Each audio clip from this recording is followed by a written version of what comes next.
Chapter 15 of Who Did It by Nat Gould. At Munda again. The shearing progressed rapidly, and but little inconvenience was experienced by the action of the Unionists. Most of the men in the Union camp commenced to see the folly of holding out longer, and several went over and joined the men at work. Wyndham Hanworth was delighted at the busy scene, and much interested in the picture he was painting, which he intended to call Shearing Time on Munda Station. When Edward Bryce received Herbert Golding's letter, he was much annoyed. He thought it an absurd thing for Mrs. Bryce to invest the bulk of her money in this bank. He had no doubt it was Herbert Golding's influence that had induced her to do so. Ida Bryce said, "I'm not at all surprised, Ted. You do not know Mrs. Bryce as well as I do. Would you like to have my candid opinion?" "Most certainly," replied her brother. "Your opinions are generally candid, I know." "Then my opinion is that Herbert Golding has proposed to Mrs. Bryce and been accepted, and in consequence of this she has placed her money in the bank of which he is chairman of directors." "Proposed to Mrs. Bryce?" said Ted indignantly. "You're mistaken, Ida. Remember, our father has been dead only a few weeks." "I do remember," said Ida passionately, "and that is why I have such a dislike to Mrs. Bryce.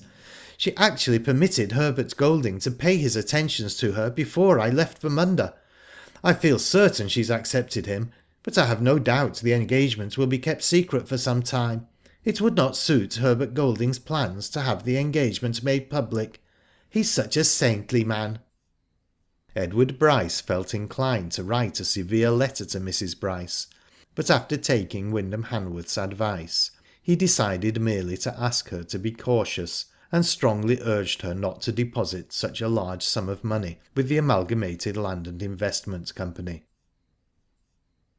A day or two after Edward Bryce received his letter from Herbert Golding, Wyndham Hanworth had one from the Honourable Secretary of the Herbert Golding Presentation Committee, commissioning him to paint a portrait of Herbert Golding.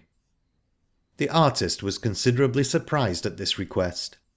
He had, it was true, shown considerable ability in portrait painting, but unlike many artists, he modestly underrated his powers in that line.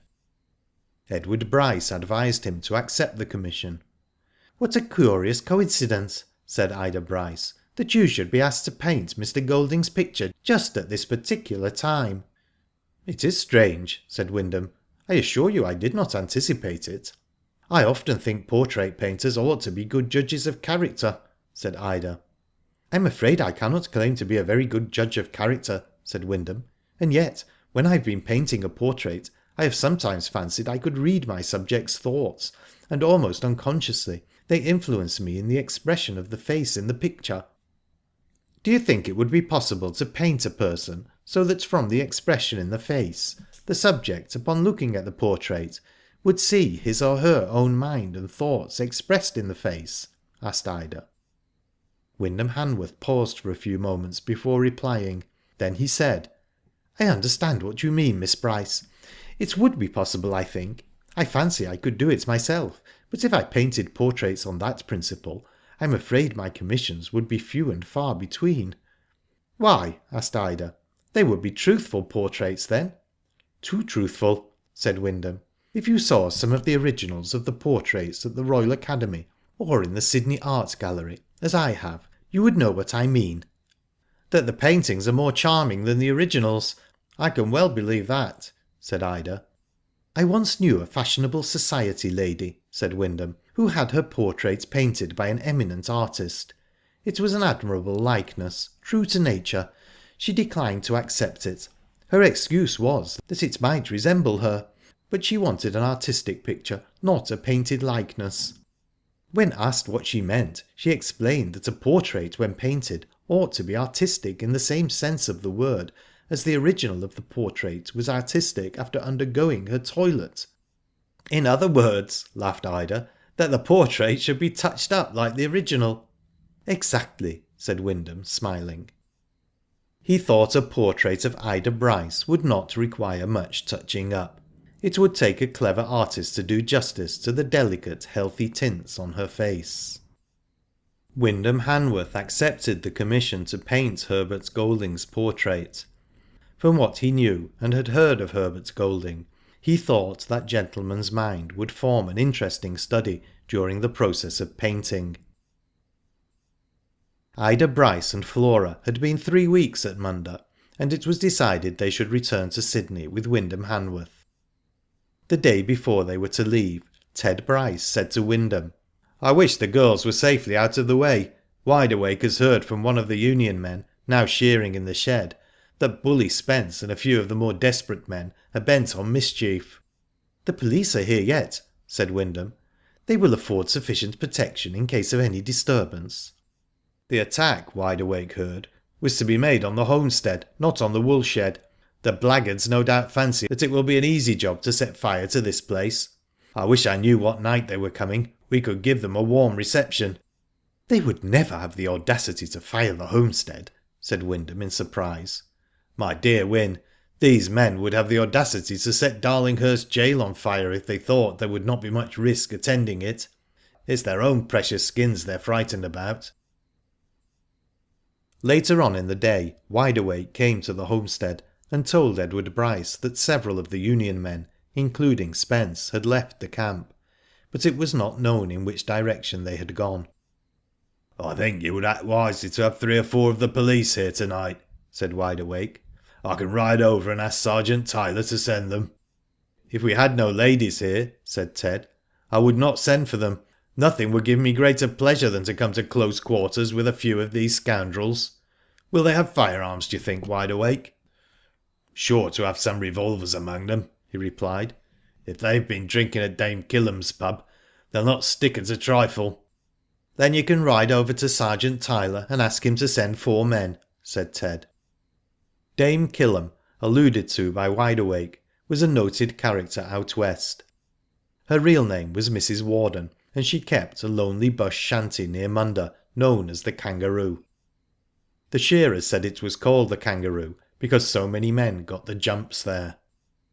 Dame Killam, or Mrs. Warden, had buried 3 husbands, slain by the mighty potency of their own grog, it was said, and was on the lookout for a 4th. She had made a bold bid for Wideawake, but he resisted her charms, which he thought were about on a par with her grog. Eli Spence and his mates, as Wideawake anticipated, called at the Kangaroo in order to prime themselves for the work of the night.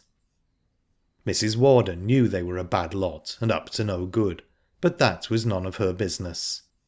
Her particular business was to get rid of as much bad grog as possible at a ruinous price. The more disreputable her customers, the more grog she sold. Eli Spence was a big hulking fellow, and Mrs. Warden thought him a fine man.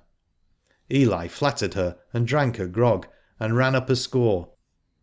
There were 7 men at the Kangaroo, and they were drinking heavily. Eli Spence had taken enough fiery white spirit to make him a beast in his madness. "Fill up, Dame Killam," shouted one of Eli's followers. "We must be off before long." "Perhaps when you address the lady by her proper name she'll attend to you," said Eli Spence, with a wink at the man. Mrs. Warden gave him a look supposed to be languishing, and proceeded to serve out another dose of poison.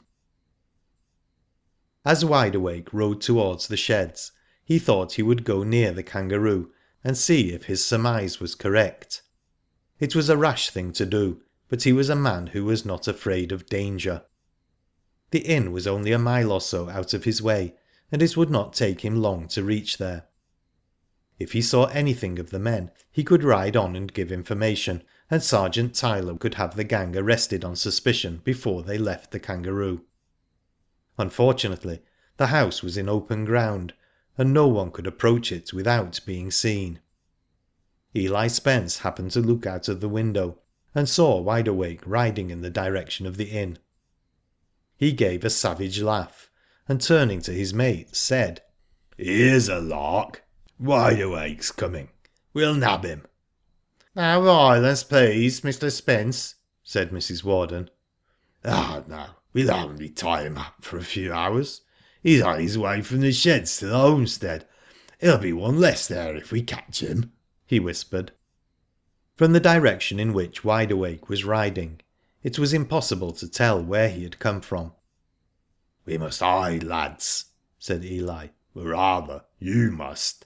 I'll stay here. Go out the back door and don't come out. And don't come until I shout for you." The men quickly slipped out of the house, and Eli stood looking out at the window. As Wide Awake drew nearer, he sat down in a corner out of sight. Wide Awake, seeing no one about, and hearing no sounds of revel, thought he must have been mistaken, and that the men had not called at the Kangaroo. He rode up to the door, and dismounting, looked in. At first he did not see Eli Spence. "Good day, Mrs. Warden. Not many visitors about." She merely nodded to him and said, "How are you? You're a stranger here." She had no love for Wide Awake, because he declined to listen to the voice of the charmer. Eli Spence jumped up and said, "I'm here at any rate."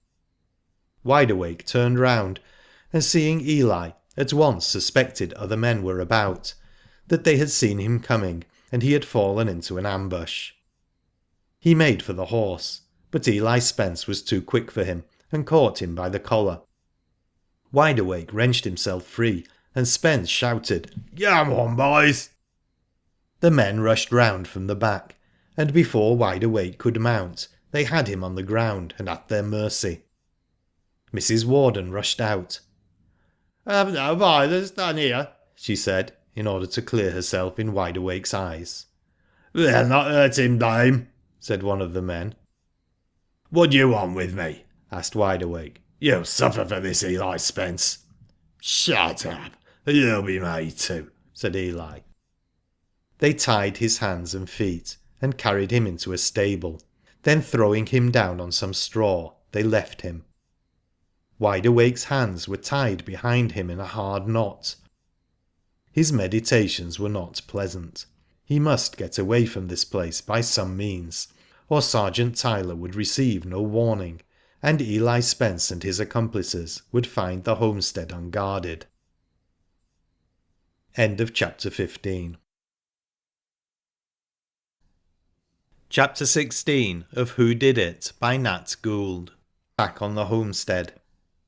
By a lucky chance, Wide Awake's horse managed to slip his bridle, and when he saw the scuffle going on, he galloped off. "The horse has gone," said Eli Spence. "Curse it! The brute is sure to go straight home, and I wonder what has become of his rider." "Perhaps they'll send and search for him," said one of the band.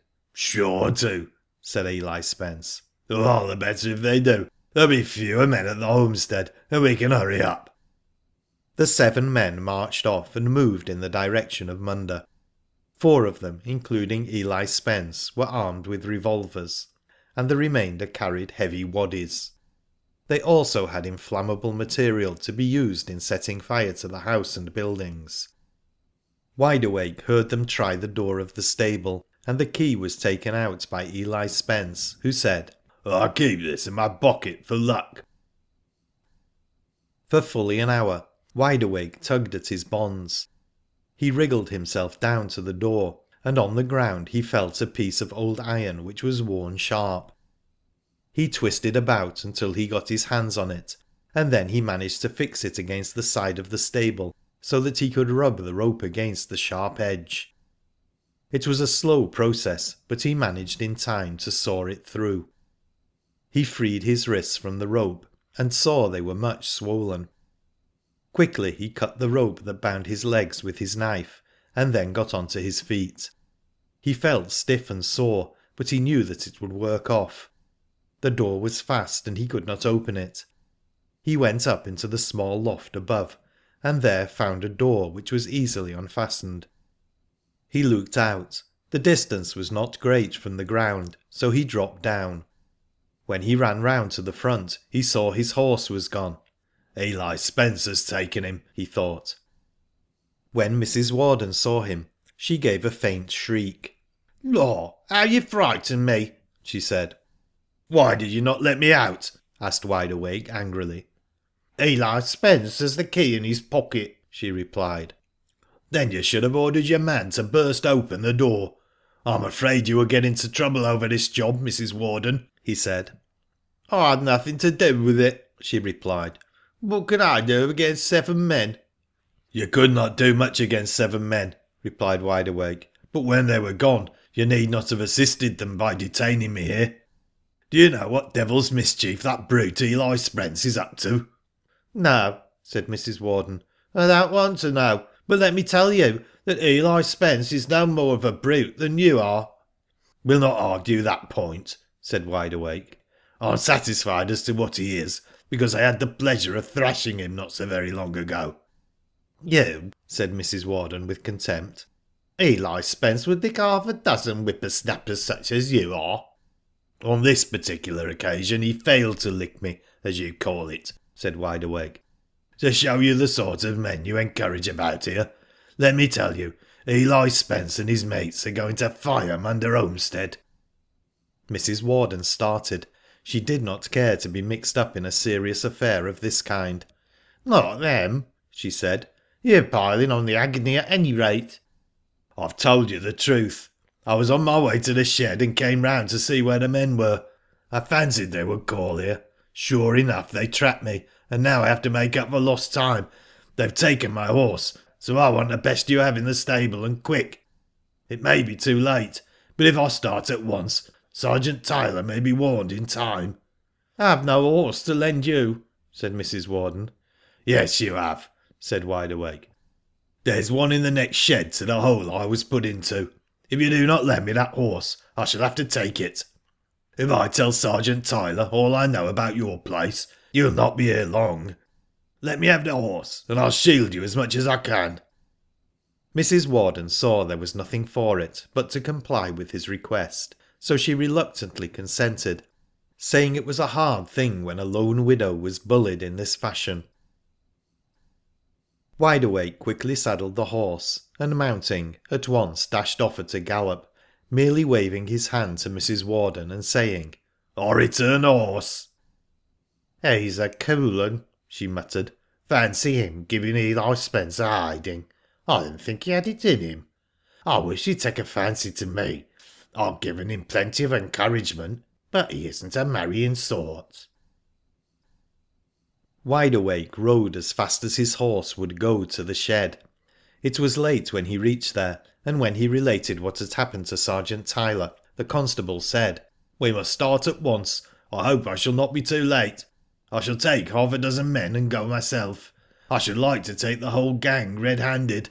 That Eli Spence is a bad lot. I've received information about him from Sydney only this morning that may prove interesting to Mr. Bryce." Wide Awake's horse was done for, so he took one belonging to a boundary rider that happened to be handy. The police and Wide Awake were soon on the way to Munda, and Sergeant Tyler was determined there should be no delay on the road. At Munda they were all satisfied Wide Awake had safely reached the shed, and that the police would arrive in good time. "I hate sending for the constables," said Ted to Wyndham, "but I think it's only right, as the girls are here." "Much better to be on the safe side," said Wyndham. "What ruffians these fellows must be. Do you think Wide Awake's information is correct?" "I've not much doubt about it," said Ted Bryce. "When he tells a story, it's generally founded on fact." The hours went by, and no police arrived. A clattering of horses' hoofs was heard, and Ted Bryce, going on to the verandah, saw Wide Awake's riderless horse galloping to the homestead. "Here's a go," said Ted. "Something's gone wrong with Wide Awake. Here's his horse with no bridle on. What on earth can have become of him?" "Perhaps he's been trapped by the shearers," said Wyndham. "By Jove, I have it," said Ted. "He's been round by the Kangaroo." "The what?" asked Wyndham. "I forgot you did not know the Kangaroo," said Ted. "That is the name of Dame Killam's shanty. He had an idea Spence and his mates would be there, and he may have gone round to make certain. It was a risky thing to do. I hope he has come to no harm. That Eli Spence is a dangerous man, and he owes Wide Awake one for the thrashing he received from him." "If it is as you surmise," said Wyndham, "the police will not have received information, and we shall be at the mercy of these men." "They'll get a warmer reception than they expect if I can lay hands on them," said Ted Bryce. The only danger is in fire. This place will burn like tinder. I'll send off another man at once to Tyler." Edward Bryce thought it best to tell his sister and Flora all that had happened, and he was glad to see how coolly they took it. "What can we do to help you?" said Ida. "I should like to have a shot at one of them, Ted. I think I could hit a man. He's a fair-sized mark at any rate." "But you would not like to kill a man?" said Flora. "They're not men," said Ida. "They're brutes, and must be dealt with as such." Every precaution was taken at the homestead, and all the buildings were watched. In addition to Edward Bryce and Wyndham Hanworth, there were 2 men and several lads about. As the evening wore on, and there were no signs of the men about, Edward Bryce commenced to think that after all Wide Awake might have been mistaken. Ted and Wyndham Hanworth had loaded the guns in case they were wanted, and also had a revolver each handy. "A bullet or 2 will give them a fright," said Ted. "I don't want to kill anyone, but I'm not going to have my place fired if I can help it." Eli Spence and his men kept away from the homestead until it was dark, and then commenced to draw nearer. It was agreed to fire the outbuildings first, and then in the confusion make a rush for the house. They were unaware that Edward Bryce had received warning of their attack, or they would have altered their tactics considerably. Eli Spence calculated upon finding the outbuildings deserted and those in the house off their guard. "We can't delay much longer," said Eli. "There's lights in the house yet." "Better wait until they're put out," said one of the men. The night wore on, and Edward Bryce, thinking if the men were about they would not care to come too near while the lamps were burning, kept them lighted. Eli Spence at last lost his patience and said, "We'll try and fire some of the outbuildings anyhow. Come on, mates, you know what to do." They crept into the enclosure and silently stole to the buildings. Luck seemed to favour them, for the building Eli Spence decided to fire first was unguarded. In a very short time the crackling of burning wood could be heard. The men at the homestead were on the alert in an instant, but Eli Spence and his mates were powerful men. They quickly silenced 2 of the men with heavy blows on their heads, and the lads, seeing such a large number of men arrayed against them, ran towards the house. Ted Bryce heard the row, and he and Wyndham at once went onto the verandah. "The villains! They've fired one building," said Ted. "Wide Awake was right after all. Are the girls safe, Wyn?" "Yes," said Wyndham Hanworth. "They are in the room at the far side, and it's well protected." "Now, lads, what is it?" said Ted Bryce, as the youngsters scrambled onto the verandah. "Please, Mr. Bryce, there's a regular army of 'em. They knocked Bill and Harry down, and now they're coming on here."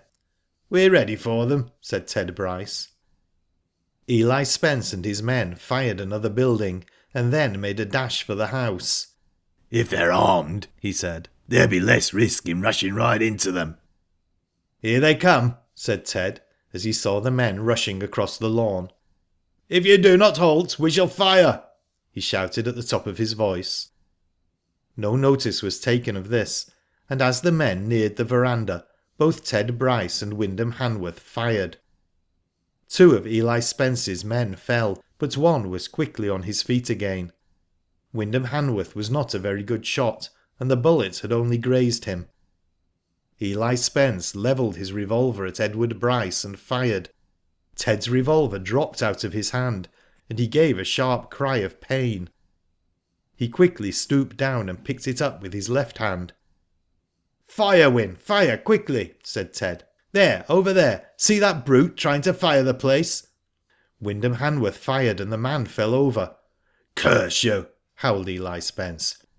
"You shall pay for this. Someone must have split. They knew we were coming," he thought to himself. The men, 5 in number, had managed to reach the verandah. Edward Bryce had been shot in the right arm, but he still continued to use his left. His aim, however, was uncertain. The men came to close quarters, and Edward Bryce called out, "The girls, Wyn! Go to the girls! I'll keep these cowards back!" Wyndham Hanworth had not seen Ted Bryce hit, and concluded he was able to hold his own. He passed inside and took a couple of breech-loaders and went to guard the door of the girl's room. "How many are there?" asked Ida. "Not many," said Wyndham. "We shall keep them at bay if they do not fire the place." "Where is Mr. Bryce?" asked Flora. "On the verandah," said Wyn. "Alone?" asked Flora. "Yes," said her brother. "Then go to him at once," said Flora. "We can defend ourselves. We have revolvers here." "Go at once," said Ida. "We shall be safe here." Wyndham Hanworth ran to the other side of the house. As he rushed through the open window onto the verandah, he was tripped up, and then a violent blow on the head stunned him. Ted Bryce had been knocked down and rendered insensible, and the ruffians now made for the girl's room. "We'll trap these jades and then fire the place," said Eli Spence. "Fire it first," said one of the men. "Now we'll get the women out," said Eli, with a hoarse laugh. End of chapter 16. Chapter 17 of Who Did It? By Nat Gould. Two Brave Girls. The ruffians rushed from room to room until they came to the locked door, which checked them for a few moments.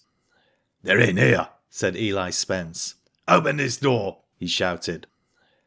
Ida Bryce said to Flora, "They must have overpowered Ted and your brother. Stand firm, Flora. As soon as they bust the door open, fire. Bridget," she said to Mrs. O'Brien, "take that gun and don't be afraid to use it." The men rushed at the door, but it did not yield. The girls had dragged most of the furniture to the door and piled it up. "The moment you enter, we fire," shouted Ida. "We're not afraid of a pack of girls," said Eli Spence. "There's 1 or 2 single men here, and they want to get married, so you'd better accept their offers." Ida muttered, "Brutes," and held her revolver in readiness. The door soon gave way, and the men rushed forward, stumbling over the furniture. Eli Spence caught his leg in a chair and fell to the floor. It saved his life, for Ida Bryce fired straight at him, but missed him as he fell. "Fire, Flora!" cried Ida. Flora Hanworth had never handled a revolver in her life, but she was no coward, and taking aim at one of the men, she pulled the trigger. The man gave a howl of pain, followed by a volley of oaths. He was hit in the shoulder. "Bravo, Flora!" cried Ida. Mrs. O'Brien was not idle. She had no wish to kill any of the men, so she discharged the gun at the legs of the man next to Eli Spence. He was evidently hit, for he limped away and tied a large handkerchief round his wounded limb. Again Ida Bryce fired, but Eli Spence, who had recovered himself, was too quick for her, and knocked up her arm at the same time, seizing her round the waist. Ida struck him in the face with her revolver, but he did not let go his hold. Another man seized Flora Hanworth, and Mrs. O'Brien was knocked down in the scuffle. Ida Bryce struggled desperately with Eli Spence, but her strength proved of no avail against the powerful bully. She did not cry out, but made a desperate resistance. The drink the men had taken at the Kangaroo made them savage and brutal, and they were more like beasts than human beings.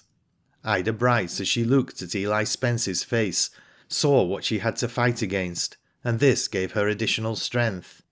"You're a beauty," said Eli. "Struggle away. You'll soon tire, and there's no one to help you."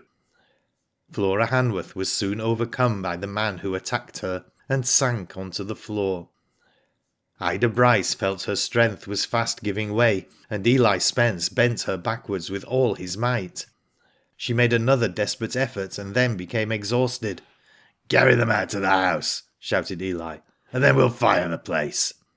He lifted Ida in his arms and made for the door. He was too late. At that moment, Sergeant Tyler and his men rushed into the house, and before Eli could drop his burden, the constable had him by the throat. "We're just in time," he said. "Eli Spence, you're my prisoner."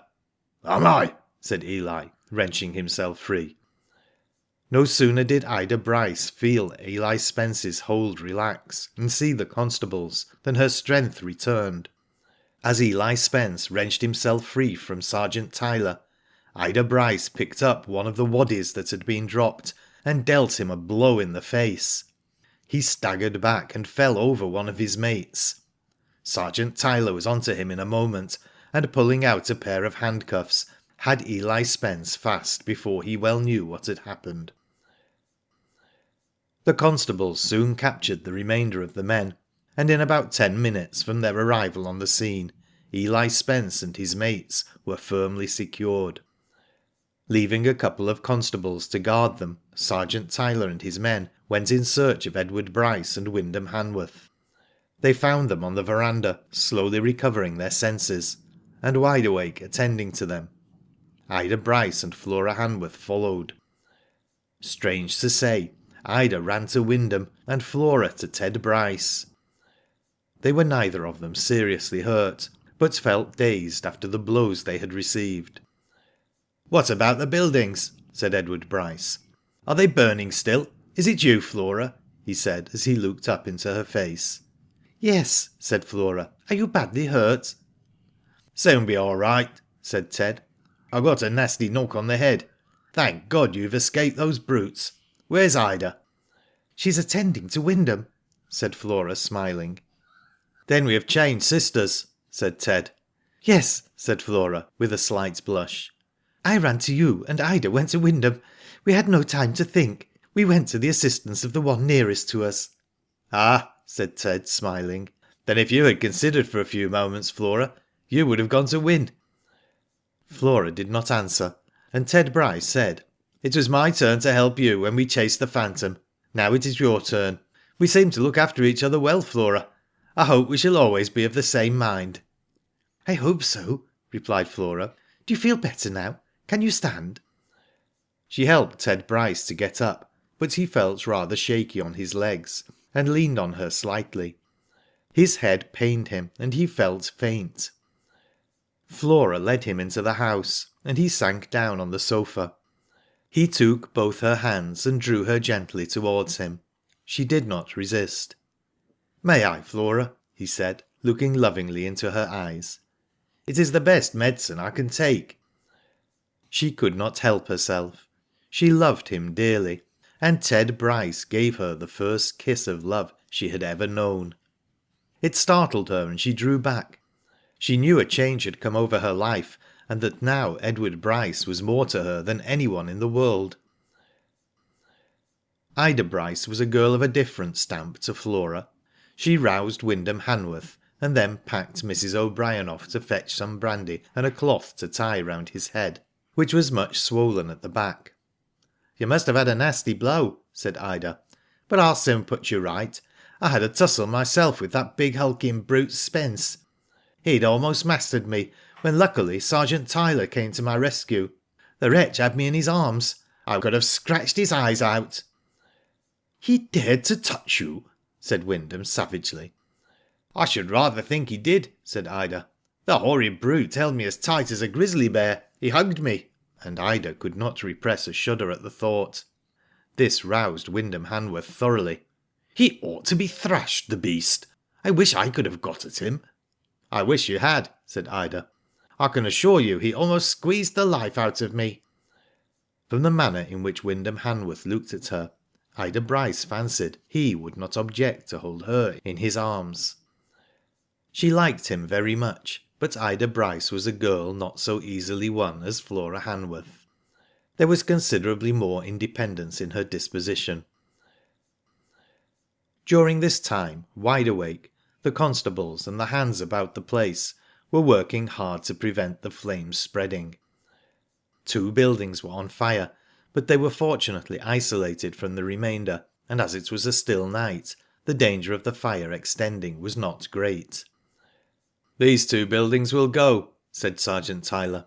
"Is there much inside of them?"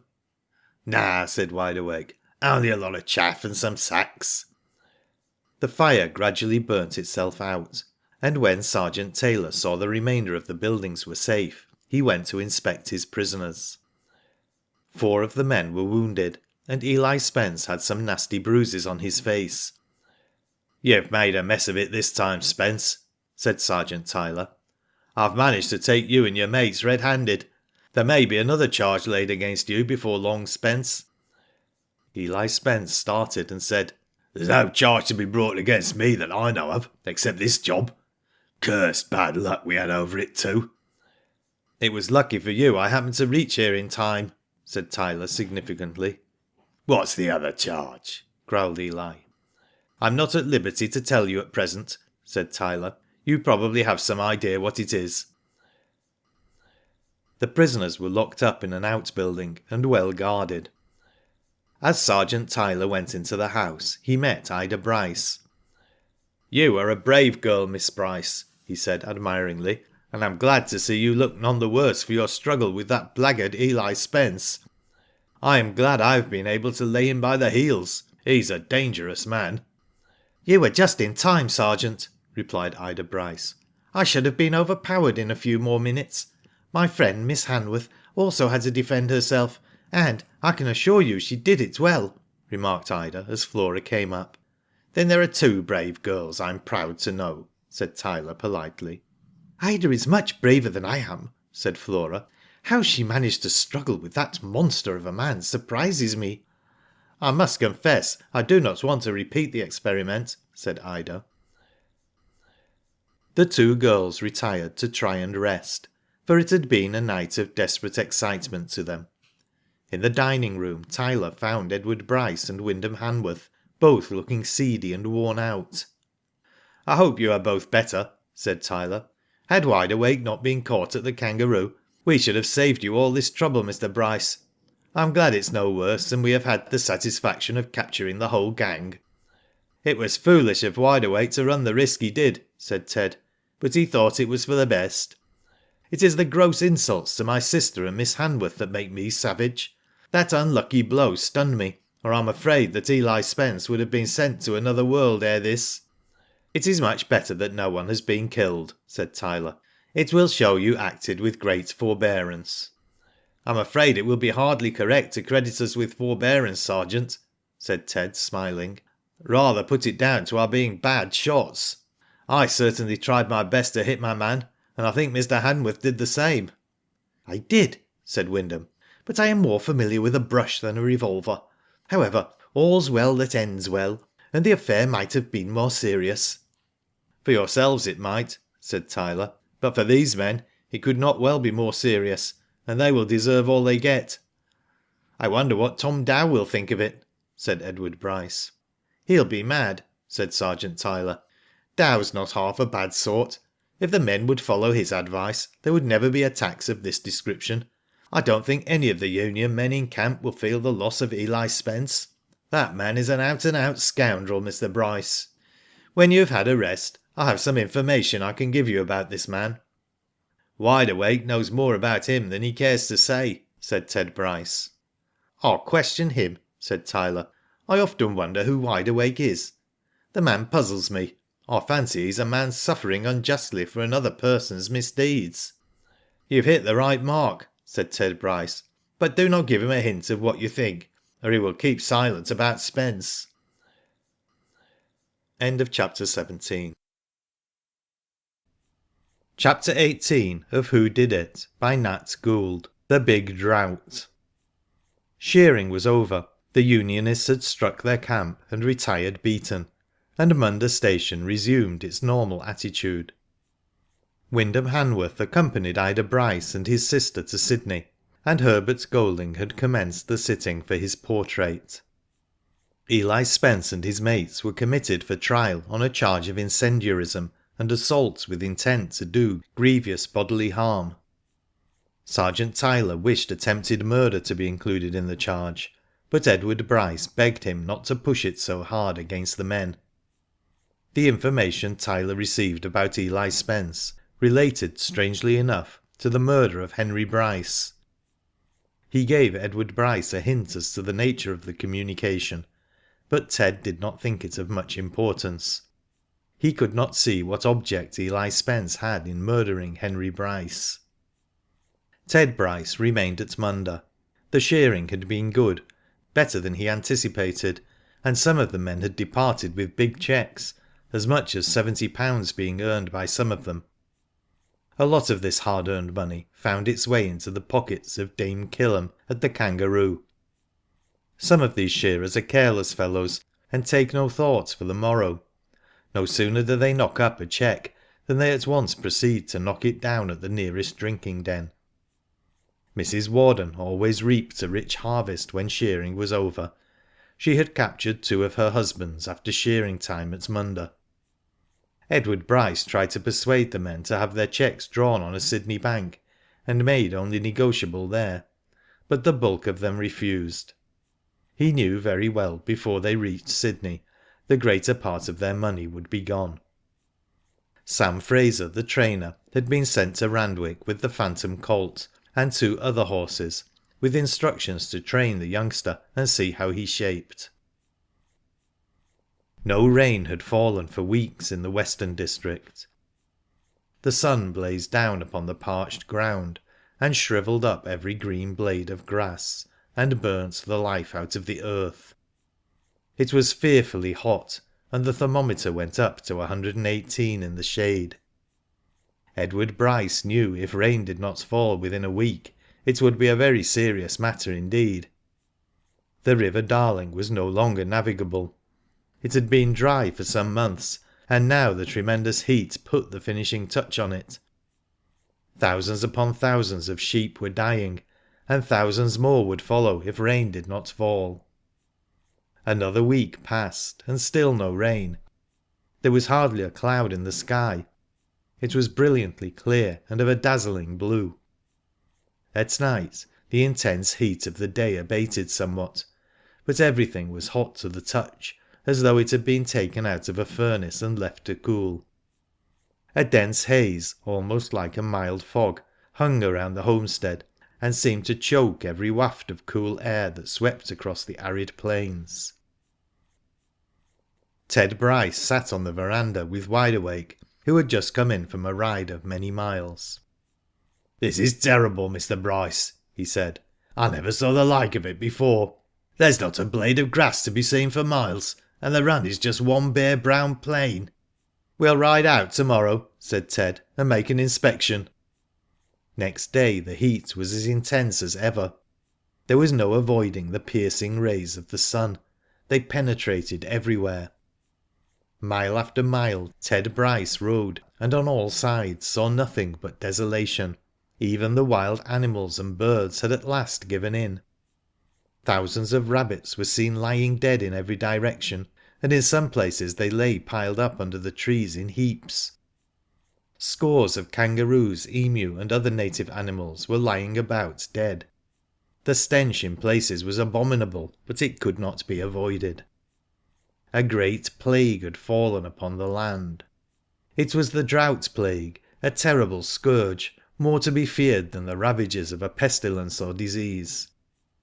"Unless we have rain before Christmas, it will be awful," said Edward Bryce, "and with January to look forward to, heaven knows what will become of us." "We generally have rain in January here," said Wideawake. "It's a good month for rain up our way." "So it is," said Ted, "but I was thinking of the heat. Showers will do no good now. We want a deluge." It was pitiable to see the carcasses and bleached bones of thousands of sheep lying about. In places, hundreds of them had huddled together and died. The water holes were so blocked up with carcasses, and the smell was so terrible, that Ted Bryce rode hastily away. "We've used 100 tons of lucerne and wheaten hay during the last 10 months, said Ted. "It's lucky we grow it here, and that it costs but little to produce. I remember my father told me in the Big Drought 10 years ago, it cost Munda Station 3,000 for feed, and carriage at the rate of £30 a ton had to be paid." "That was ruinous," said Wideawake. "I always thought it was a wise plan when you started to grow your own feed. It's a grand thing to have a supply in a bad season." "By Jove," said Ted. "Look over there, Wideawake. It's cloudy. I believe they've had rain over yonder." "Hurrah!" shouted Wideawake. "Those are rain clouds sure enough. We may have news tonight that there's been a downpour out back." They rode back to the homestead, and sure enough that night news was brought that there had been a heavy storm in the paddocks, the water being up to a horse's shoulder in places. Several tanks were filled, and 2.5 miles of fencing washed away. The water was running into the river, having already come 25 miles in its course along the creeks. "Good news indeed," said Ted Bryce. "We shall be able to get feed, and soon have our horses fat." "Better than nothing," said Wide Awake. "But I wish we could get a storm round here." Next morning Ted Bryce, on looking out into the garden, fancied there was a mist dancing before his eyes. There was no wind, and yet all the leaves seemed to move, although the branches did not stir. The fruit also appeared to move. He rubbed his eyes and looked again, this time the vegetables. They were no longer green, but all colours, and strange to say, the same restless movement was noticeable on them. He went into the garden, and soon discovered the cause of this strange phenomenon. Thousands of ladybirds had invaded the garden, a regular plague of them, and they covered up every leaf and plant, and were devouring everything green in the place. It was these tiny insects moving about caused the peculiar scene that had surprised Ted Bryce. There was no stopping this pest. The ladybirds had taken possession and would not be dislodged. It was disheartening, and Ted Bryce commenced to think there was no luck about the place. However, he had, like scores of other squatters, to make the best of it, and to read in the Sydney papers how shameful it was that these station holders were not more heavily taxed, and made to disgorge some of their vast profits for the benefit of the community. It made Ted Bryce wild to read the rash and outrageous assertions made by irresponsible men both in and out of Parliament. "Rolling in wealth, are we?" he said to himself. "I shall lose 7,000 or 8,000 here this year if I lose a penny. Hey ho, a squatter's life just at present is not a happy one. It's no use growling. Hullo, what's this?" he said as he turned the paper he was reading over. "The Bryce mystery. A clue at last." This was what he read under the above heading. "At last the police have obtained evidence which we believe will place them on the track of the murderers of the late Henry Bryce, of the well-known firm of Bryce, Gould and Company. At present the investigation department is reticent, but we are in a position to state that one of the suspected men is now in custody on another very serious charge. It would be unfair to state definitely the name of this man, although we are in possession of it, as he will be tried for the other offence shortly, and it might prejudice his case. We can, however, state that this man was once in the San Francisco police force, and that he belonged to a gang of men in that city known as High Flyers. These men murdered several individuals in a similar manner to that in which the late Mr. Bryce came by his death. As a rule, the men done to death by these High Flyers in Frisco were not robbed. The gang of ruffians were employed by other men to get rid of certain citizens who stood in the way of men holding high positions in the city. It may have been some such influence was at work in the case of the late Mr. Bryce. Anyway, the information in the possession of the police promises to lead up to some interesting developments. When Ted Bryce had finished reading the paragraph, he sent for Wide Awake. "Read that," he said, handing him the paper and pointing out the paragraph. Wide Awake read it and handed the paper back. "That means Eli Spence," said Ted Bryce. "I reckon it does," said Wide Awake. "That's Sergeant Tyler's doing. He got all I knew about Eli Spence out of me, but he did not tell me what it was for." "But you guessed," said Ted. "I had an idea.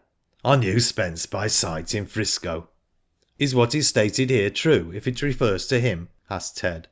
"Yes," said Wide Awake. "He was kicked out of the force for it.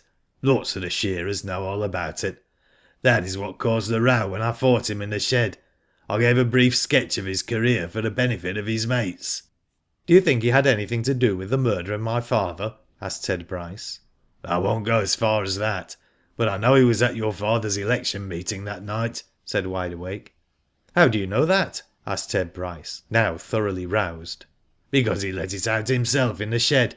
It must be true. He did not invent it," said Wide Awake. "Then I wonder who the scoundrel is that is at the back of him," said Ted. "Eli Spence is not a man to stick at trifles. He would knock anyone on the head for a £20 note or less if he thought it could be done without danger," said Wide Awake. "It ought to be easy enough to get out of him who put him up to the cowardly outrage," said Ted. "That is, if he really had a hand in it." "I don't know so much about that," said Wide Awake.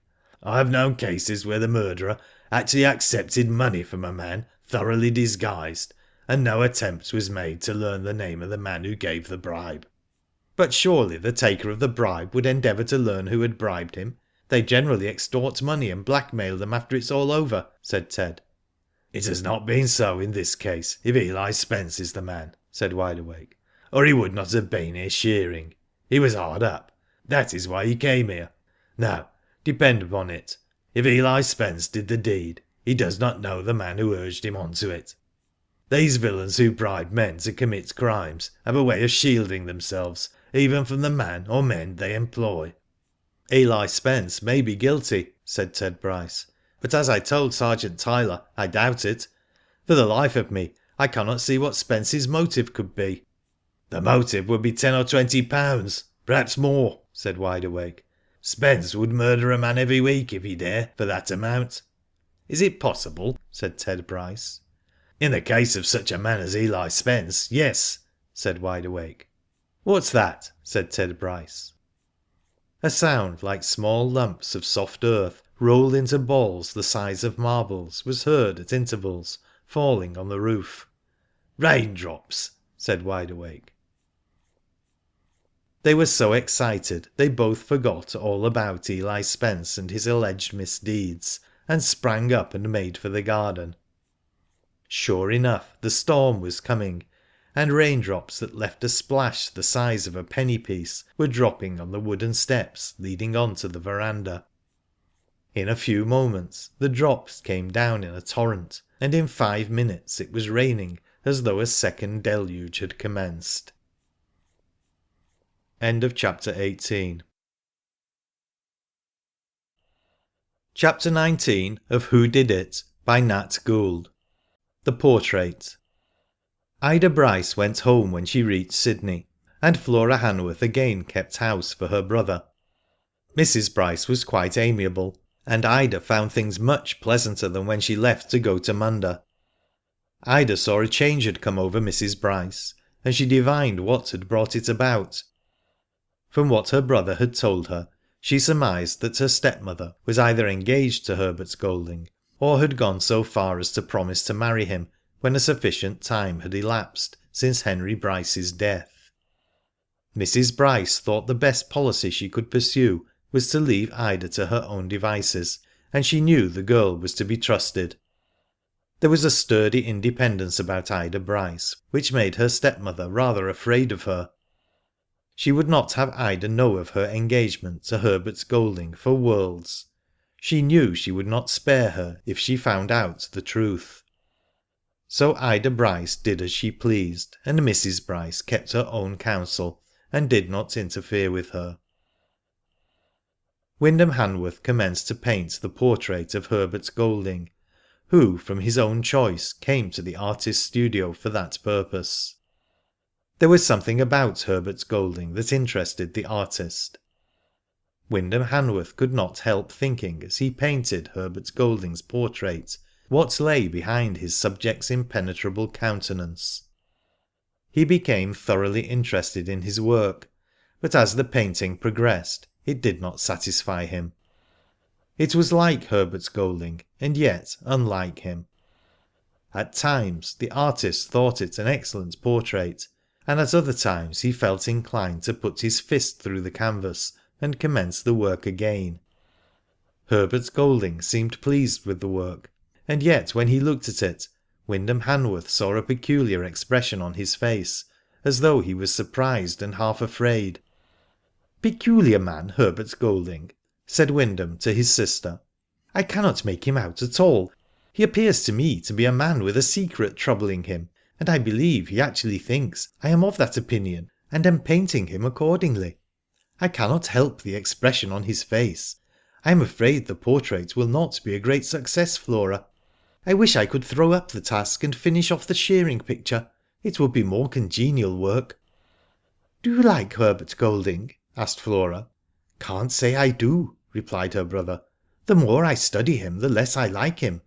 I'm afraid this is what hinders me in my work. If I liked the man, I could put more heart into my work. As it is, I feel disposed to burn the portrait sometimes."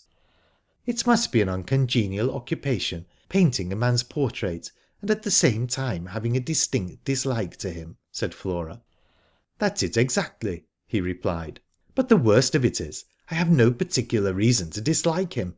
The feeling grows upon me the more I see of him." "Ida Bryce dislikes him," said Flora. "And I have noticed of late, Wyn, that your likes and Ida's have a great similarity." "Nonsense," said her brother. "What has that got to do with it?" "A good deal more than you imagine," said Flora. "Are you very fond of Ida, Wyn?" He hesitated a moment, and then said: "Yes, I am. I am afraid I am more than fond of her, but I cannot say she gives me any encouragement." "You don't know Ida," said his sister. "If she loved you ever so much, she would not show it until she was perfectly sure you were in love with her." "I'm afraid there's not much chance for me in that quarter," sighed Wyndham. "You see, she is an heiress, and I am a struggling artist.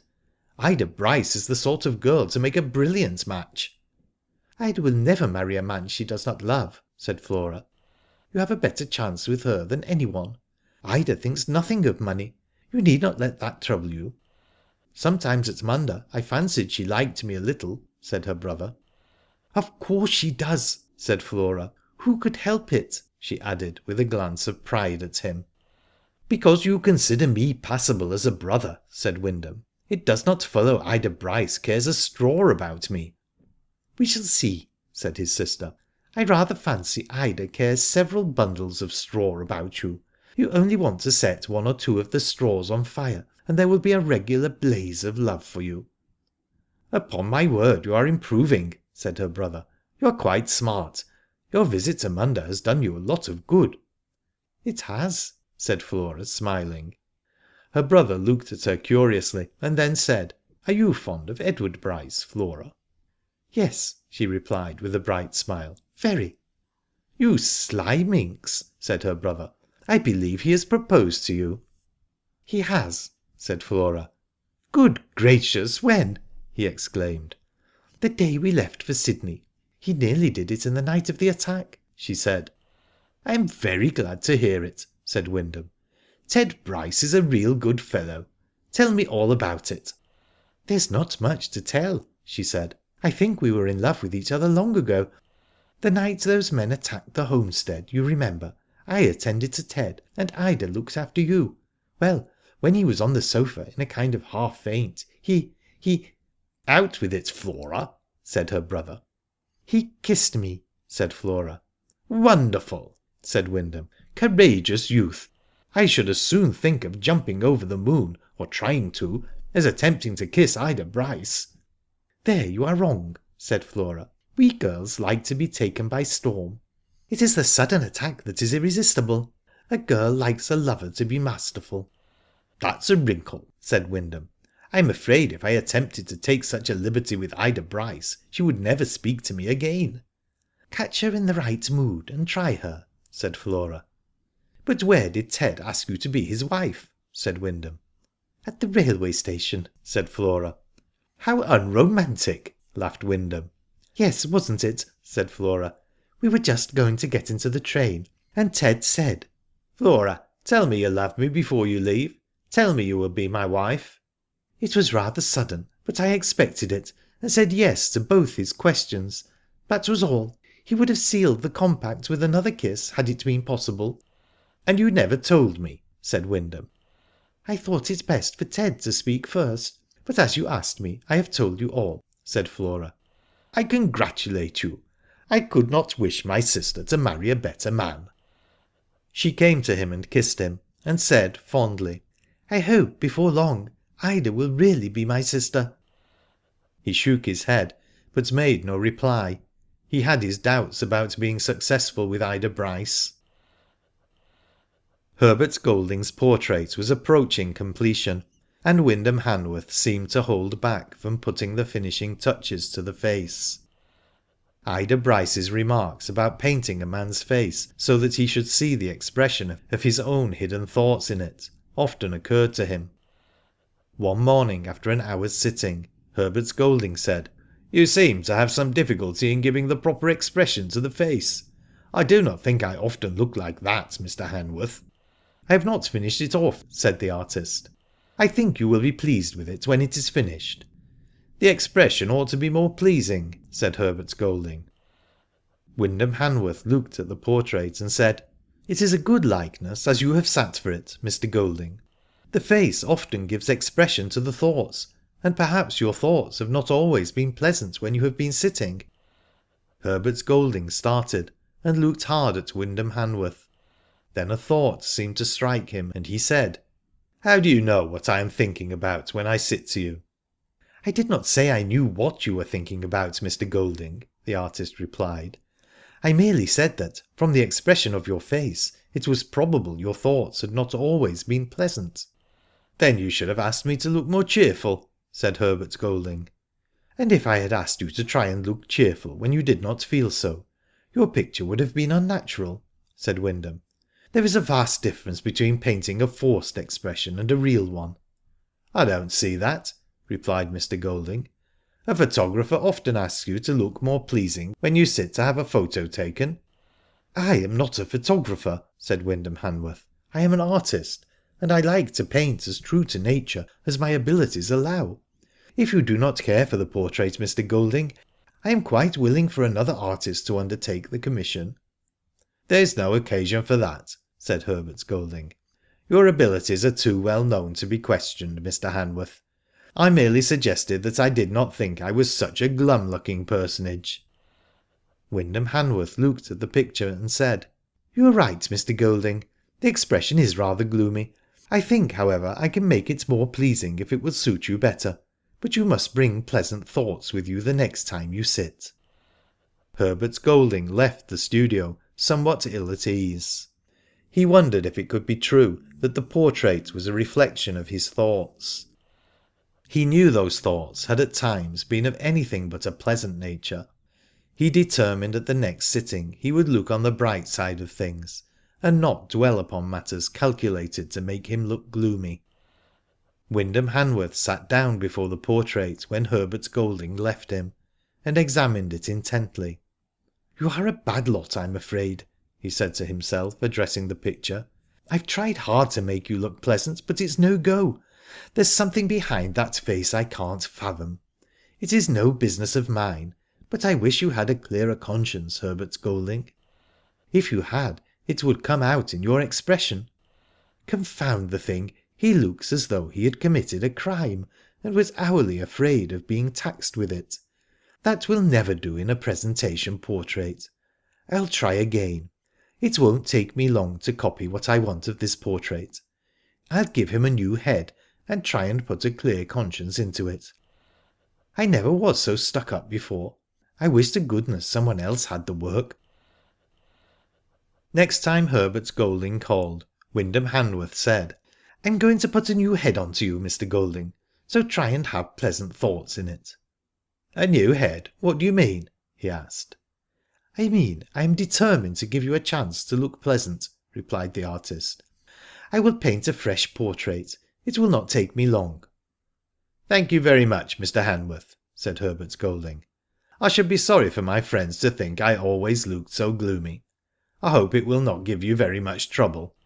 "An artist should never think any trouble too great to make his work good," said Wyndham. "And you will destroy the other painting?" said Herbert Golding, somewhat anxiously. Wyndham Hanworth looked at him in surprise. "Probably," he said. "At present I want to see how the portraits compare, and to note the difference in the expression. When I have done that, I certainly see no use in keeping the other picture." "He's afraid of that portrait," thought Wyndham Hanworth when Herbert Golding had left. "I've a good mind to finish it off and give him a fright. I believe Ida Bryce was right, and Herbert Golding saw his own thoughts reflected in the face I painted. I caught one expression that startled me. It was only a brief flash across his face, but I never saw a greater look of apprehension, almost terror, in a man's eyes before. I'll do it now, while it is vividly before me." Wyndham Hanworth took the portrait of Herbert Golding and commenced to work upon the face. End of chapter 19.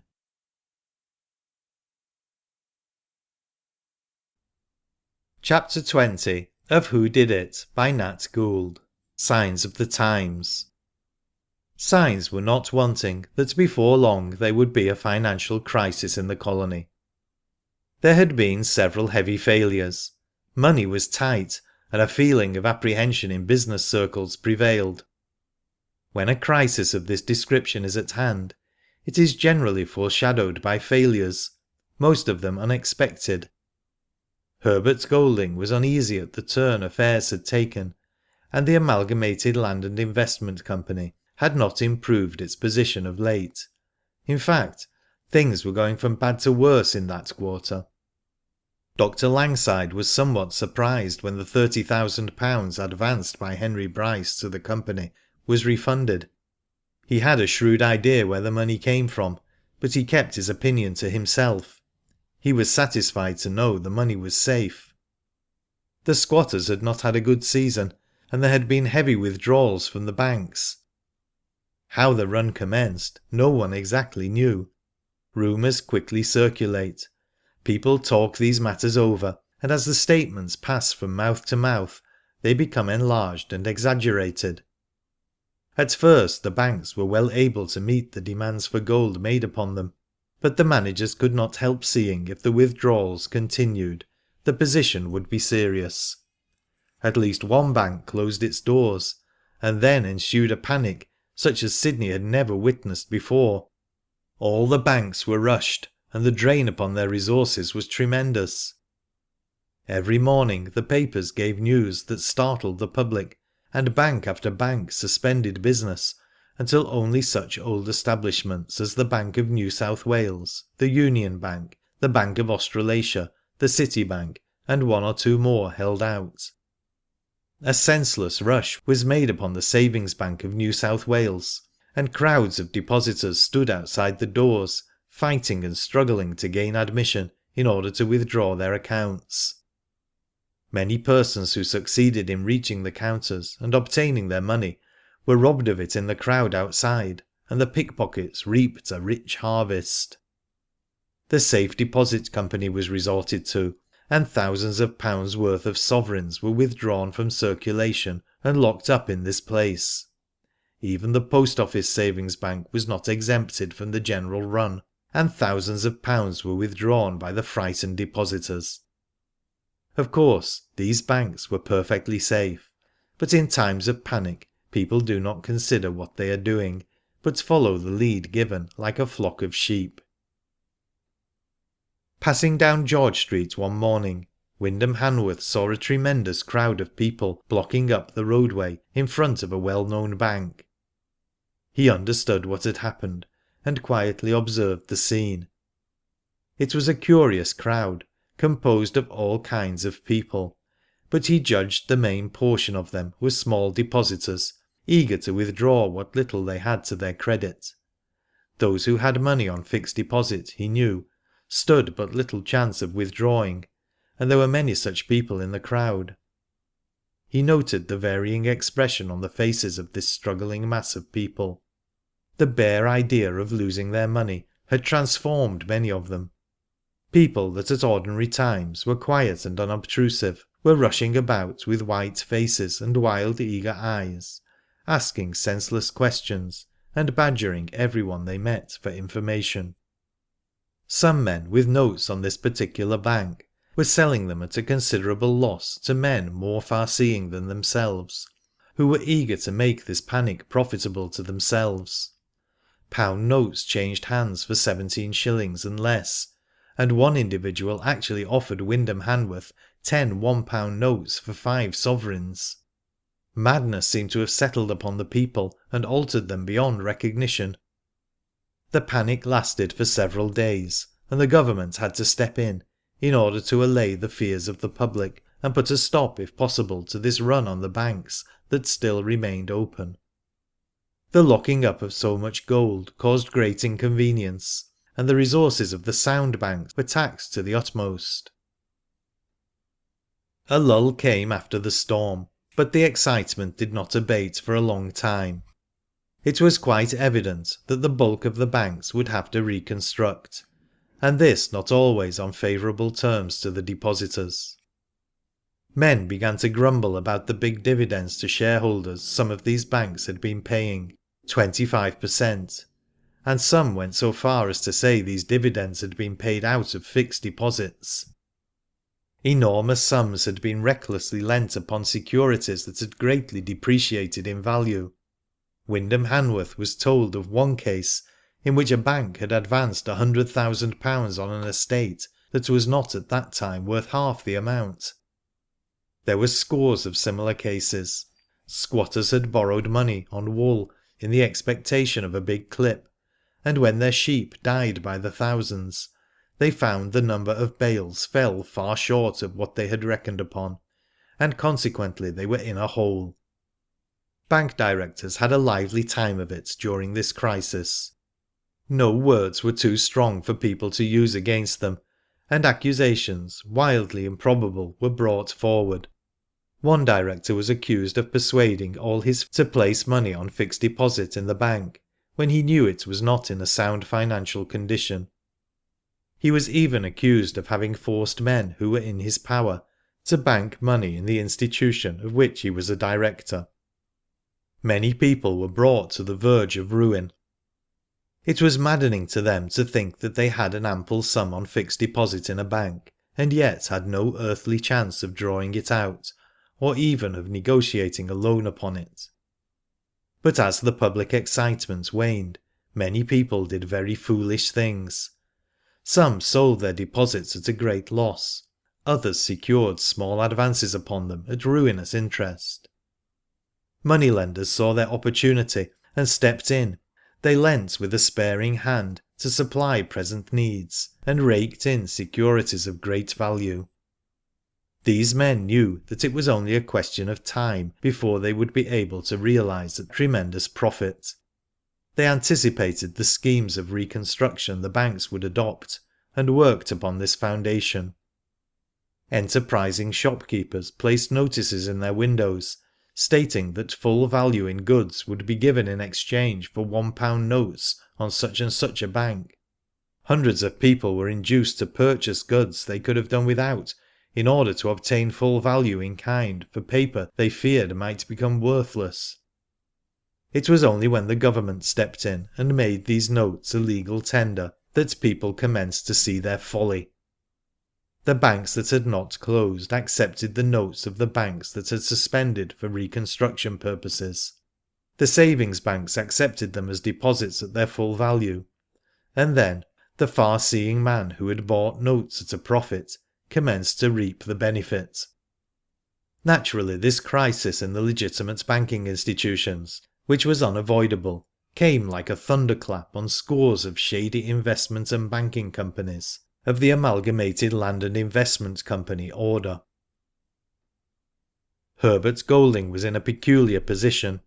He foresaw what this crisis would lead to, and yet he was not in a financial condition to take advantage of it.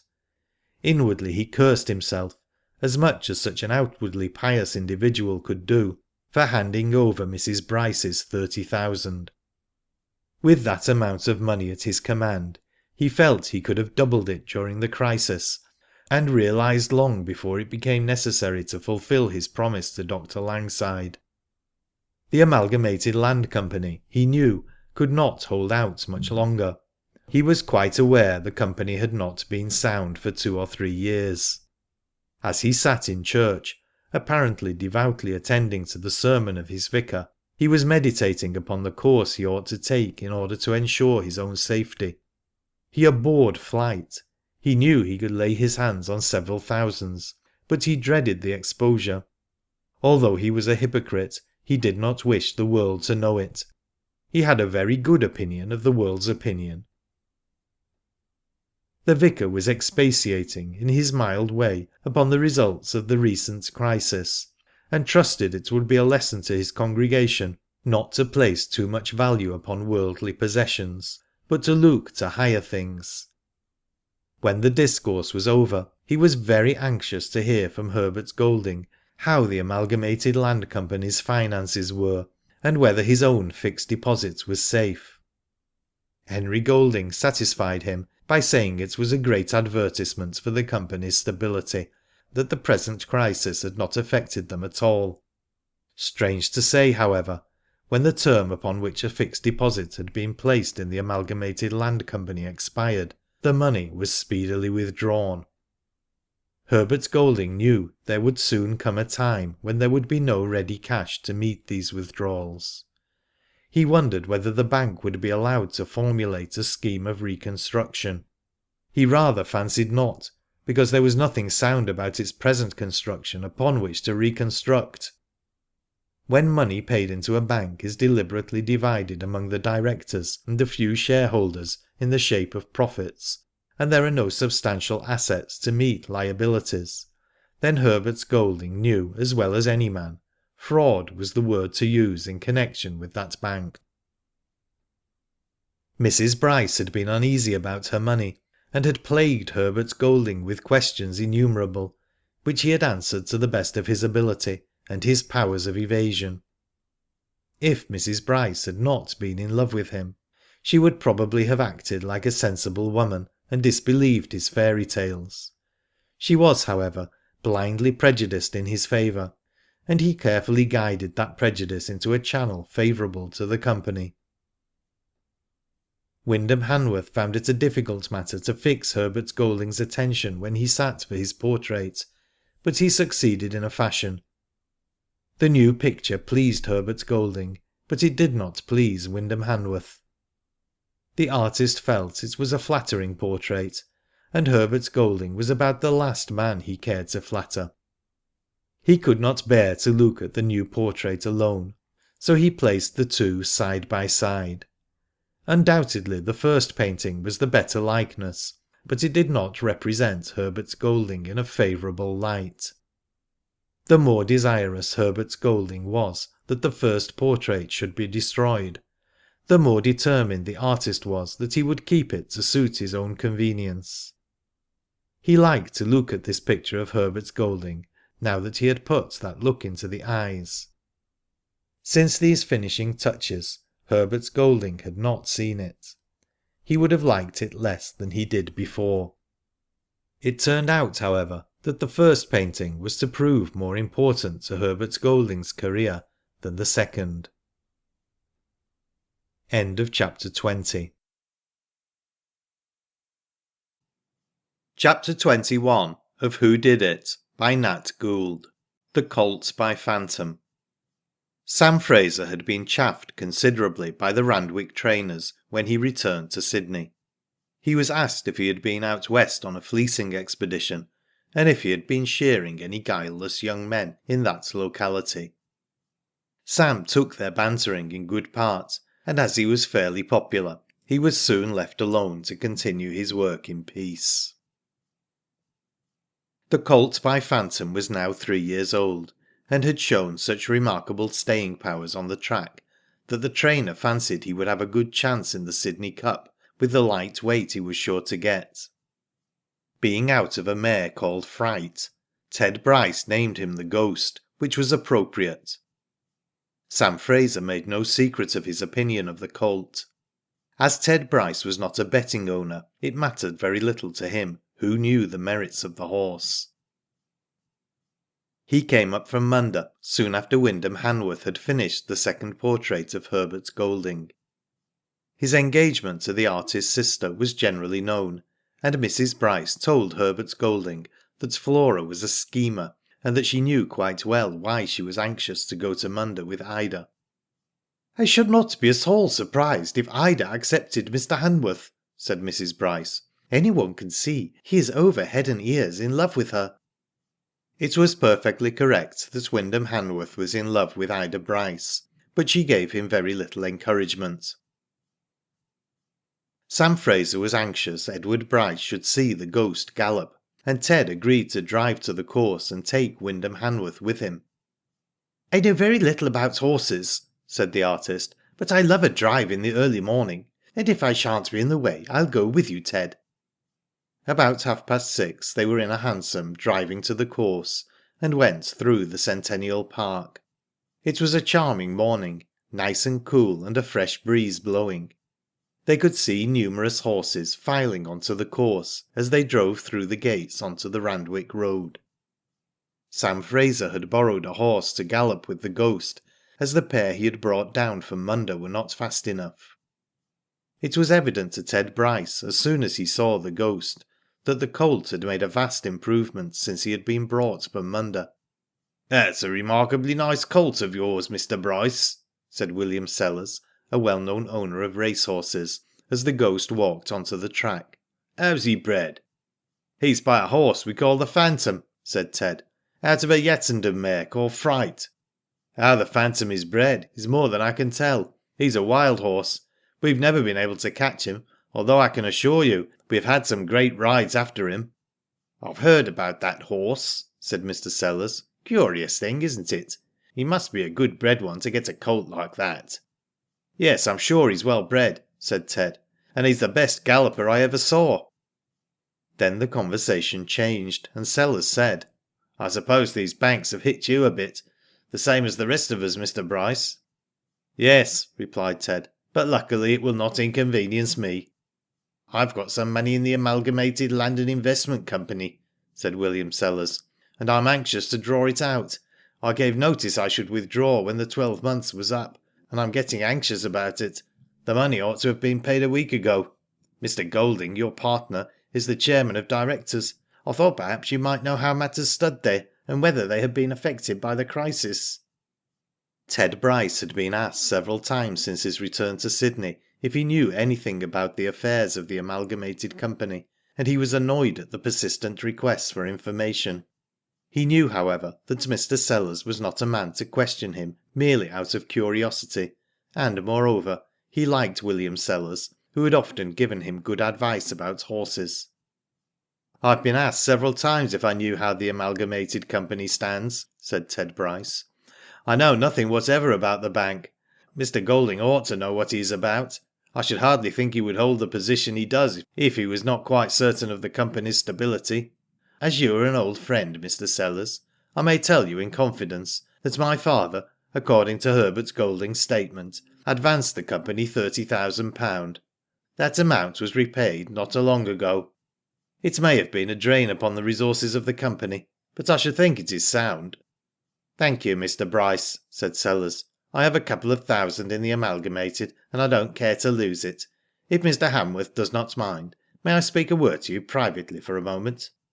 "By all means," said Wyndham, as he moved away and spoke to Sam Fraser, who was standing near watching the Ghost and his mate walk down towards the sheds where they were to start for a 2 miles gallop. "There's something I've heard I think you ought to know, Mr. Bryce," said Sellers. "I cannot tell you where I received the information from, but I know it's correct." "Don't tell me anything you do not feel it is right for you to disclose," said Ted. "Under the circumstances, I think I am perfectly justified in telling you," said Mr. Sellers. "I knew your father well, and I've known you for some years. Are you aware that your stepmother deposited £30,000 in the Amalgamated?" "I am," said Ted. "I strongly advised her not to do it." "You did right," said Mr. Sellers. "I know for an absolute fact that the £30,000 paid into the Amalgamated by Mrs. Bryce was used to pay back the same amount Herbert Golding got from your father." Ted Bryce had half suspected this, but it surprised him to hear it from Mr. Sellers. "Are you certain about this?" he asked. "It is a serious matter." "I'm positive," said Mr. Sellers. "Ask Golding and see how he takes it. There's another thing I should like to tell you, Mr. Bryce. I do not believe your father ever advanced that money." "But surely you do not suggest that Herbert Golding did it on his own responsibility?" said Ted Bryce, surprised. "That is precisely what I do mean," said Mr. Sellers, "and I also believe your father found him out." Ted Bryce looked startled. "When do you think he found him out?" he asked. "I was one of your father's committee when he put up for Balmain East," said Mr. Sellers. "He gave me a hint about it himself. He advised me not to put any money in the Amalgamated, but I had done it then. From what he said to me, I felt certain, had he lived, Herbert Golding would not now be a partner, nor would he have been an executor if your father could have altered his will." "This is most extraordinary, Mr. Sellers. You ought to have given me this information before," said Ted. "So I should have done, but I've been away in New Zealand. I only returned the day before yesterday. In order to lose no time, I thought I would tell you at once, although it is hardly the place for it," said Mr. Sellers with a smile. "It is very strange my father should be put out of the way so soon after his partner made this discovery," said Ted. "It has proved a fortunate thing for Herbert Golding," said Mr. Sellers. "But mind you, Mr. Bryce, I do not think he is the man to have had a hand in your father's death. It is a curious coincidence, that is all." "I shall make further inquiries about this affair," said Ted Bryce. "I am much obliged to you for giving me the information. If anything fresh transpires, I will call upon you." "That is all I have to say, Mr. Bryce. I hope it will not spoil your morning's pleasure, but I thought it better to tell you as early as possible," said Mr. Sellers. "No, you've not spoilt the morning's pleasure. You've given a zest to it," said Ted Bryce. "I've sworn to avenge my poor father's death, and there shall be a day of reckoning for the man who caused it when I find him." William Sellers looked at Ted Bryce's face and thought he would not care to be in that man's shoes when Edward Bryce discovered him. Sam Fraser shouted, "They're off, Mr. Bryce," and he pointed to a couple of horses rounding the bend at full gallop, and they were quickly in the straight. "It's the Ghost and La Belle," said Mr. Sellers. "The mare belongs to me." "Then I'm much obliged to you for lending her to Fraser to gallop with my colt," said Ted. "The obligation is on my side," said William Sellers. "From what my trainer says, the Ghost should give me a very good line as to the merits of my mare." "He gallops just like the old Phantom," said Ted Bryce. "You ought to pay me a visit at Munda, Mr. Sellers, and then you might get a glimpse of the horse." "I should very much like to," said William Sellers. "Mind I do not take you at your word and suddenly make a raid upon you." "You'll have a hearty welcome whenever you come," said Ted. The Ghost and La Belle were going along the back stretch at a great pace, and the gallop was evidently going to be a good one. The usual crowd of men on the track had their watches out, timing the go, and Sam Fraser kept glancing at his chronometer to see how the pace was. "Those last 2 furlongs were got over in fast time," he said to Ted Bryce. "It will be a real good gallop." La Belle was a 5-year-old, and as she carried a light boy, Sam Fraser expected her to beat the Colt comfortably. The Ghost, however, did not mean to be left behind. At the Ledger stand, the mare led him by a length, but the lad on the Ghost shook the whip at the Colt, and he soon drew level again. It was a ding-dong finish, and as they passed the post, La Belle was only about half a length to the good. "By Jove, that Colt's a clinker," said Mr. Sellers. "I congratulate you on having such a good one." "Is your mare reliable?" said Ted. "It looks almost too good a performance for the Colt, considering the races La Belle has won." "I can assure you there is not a more reliable track horse at Randwick than my mare," said William Sellers. "In that case, the Ghost is much better than I ever thought him," said Ted Bryce. Sam Fraser was delighted with the gallop, and the Ghost walked into the yards as cool and fresh as though he had only been out for ordinary exercise. "You ought not to get more than 6 stone 10 pound or 7 stone at the very outside on that Colt in the Sydney Cup," said Mr. Sellers. "And what do you expect the mare to get?" asked Ted. "About 8 stone," said Mr. Sellers. "Then on this morning's gallop I ought to have a chance, if the Ghost is not overweighted," said Ted. "Yes, a chance second to none," said Mr. Sellers. "If I hear anything more about the Amalgamated, I'll let you know," said Ted Bryce to Mr. Sellers, as he and Wyndham Hanworth got into the hansom. "Call and see me," replied Mr. Sellers. "Very well," replied Ted as they started for Sydney. As they drove to town, Ted Bryce related to Wyndham most of the conversation he had had with Mr. Sellers. Wyndham Hanworth thought for a few moments, and then said, "You have not seen the portraits I painted of Herbert Golding, Ted. Come up to the studio and have a look at them this afternoon." "Portraits?" said Ted. "Have you painted more than one?" I painted too. Herbert Golding did not like the first. He said it was too gloomy looking. I am very anxious to have your opinion, more especially after what you have told me," said Wyndham. "What difference can it make to my opinion of a portrait?" said Ted Bryce. "Wait until you see it," said Wyndham, "and then you will understand what I mean." End of chapter 21. Chapter 22 of Who Did It by Nat Gould. In the studio. "Well, here I am," said Ted Bryce as he entered Wyndham Hanworth's studio, "bearding the lion in his den." "I'm afraid I'm not much of a lion," said Wyndham. "At all events, not a roaring lion, for I have not created much noise in the world." "What nonsense," said Ted Bryce. "Look here, Wyn, it's about time you gave up this constant running down of your work. Other people praise it. Why cannot you be satisfied with it?" "Because whatever other people may say or think," said Wyndham, "I know it is not good work I've been turning out lately. I'm a bit unsettled, Ted. That's the true cause of it." "Whatever have you got to unsettle you?" said Ted Bryce. "The artistic temperament accounts for it probably. That is generally unsettled and uncertain, I believe." "No, it is nothing to do with art in this instance," said Wyndham Hanworth, "but it has a lot to do with nature, in the shape of a lovely woman." "Oh, that's it," exclaimed Ted Bryce.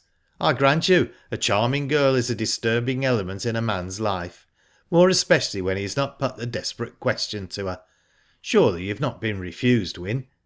"Oh no, I've not had the pluck to risk a refusal. I would rather exist in a blissful state of uncertainty than know there was no hope," said Wyndham. "I managed to screw up courage to ask Flora," said Ted Bryce. "Come, old fellow, if that is all that's hindering your work, ask her at once. Anyone can see you're in love with her." "Why, you don't even know who the lady is," said Wyndham. "But how can you know I'm in love with any particular girl?" "Bet you I know her name," said Ted Bryce. "I have it in one guess. Front name Ida, surname same as my own. I see I've hit the mark. Take her, Wyn, and may you be happy." "Do you think I have any chance with her?" said Wyndham. "It's an absolute certainty." "That I shall be refused," he said. "Accepted," said Ted Bryce.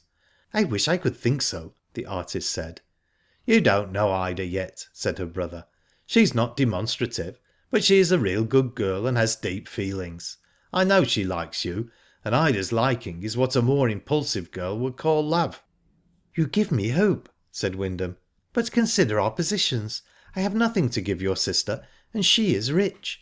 It would be called a mercenary match on my part, as I have no doubt it has been on Flora's side." "I'd like to hear any man say Flora was marrying me for my money," said Ted Bryce. "He would stand a very good chance of being knocked down. You say you have nothing to give Ida. I say you have. The name of Hanworth is already known to fame. With Ida's assistance, and I'm not such a fool as to deny money is useful in such cases, you will become a great artist. You'll be able to devote your time to your work and also be able to paint what you like. It's the struggling artist has to paint to order, not the man who is famous or who has ample means. You know that is true, because you would not have painted Herbert Golding had such not been the case." "It has not been a labour of love painting that man's portrait," said Wyndham Hanworth. "I am glad to hear you speak like this, Ted. I was half afraid you might object to me as not being good enough for your sister." "Then you wronged me," said Ted. "You are my best friend, Wyn, and I know Ida would be happy with you." "I'll chance it," said Wyndham. "But if your sister declines me, with thanks, it will be no more than I deserve." Ted Bryce was not of this opinion, and said so. "But where are the portraits of Herbert Golding?" he asked. Wyndham Hanworth stepped to an easel upon which a picture rested, and throwing off the cover, disclosed the second portrait he had painted of Herbert Golding. "That's like him," said Ted Bryce, "but it flatters him. Is this the second portrait?" "Yes," said Wyndham. "He did not like the first. He would like it still less. Now I have put an expression into his eyes that I caught in them for a brief moment. I confess the look startled me." "How?" said Ted Bryce. "What sort of a look was it?" "You can judge for yourself," said Wyndham Hanworth. "I will show you the portrait. I'm anxious to hear if your opinion coincides with my own." He drew the covering off the next easel, and Edward Bryce started back when he saw the picture. "Good heavens, Wyn, this must be imagination on your part. Herbert Golding never had that look on his face, surely?" "I thought it would surprise you," said the artist. "I assure you, the expression is not exaggerated. It is toned down, softened, if anything. What do you think of it?" "Anyone looking at that face can only surmise one thing," said Ted Bryce. "And that is?" asked the artist. "That the man was terrified by his thoughts when he sat for the portrait. I see it all now," said Ted Bryce excitedly. "Your opinion coincides exactly with mine," said Wyndham. "His thoughts were reflected in his face, and I surprised them there.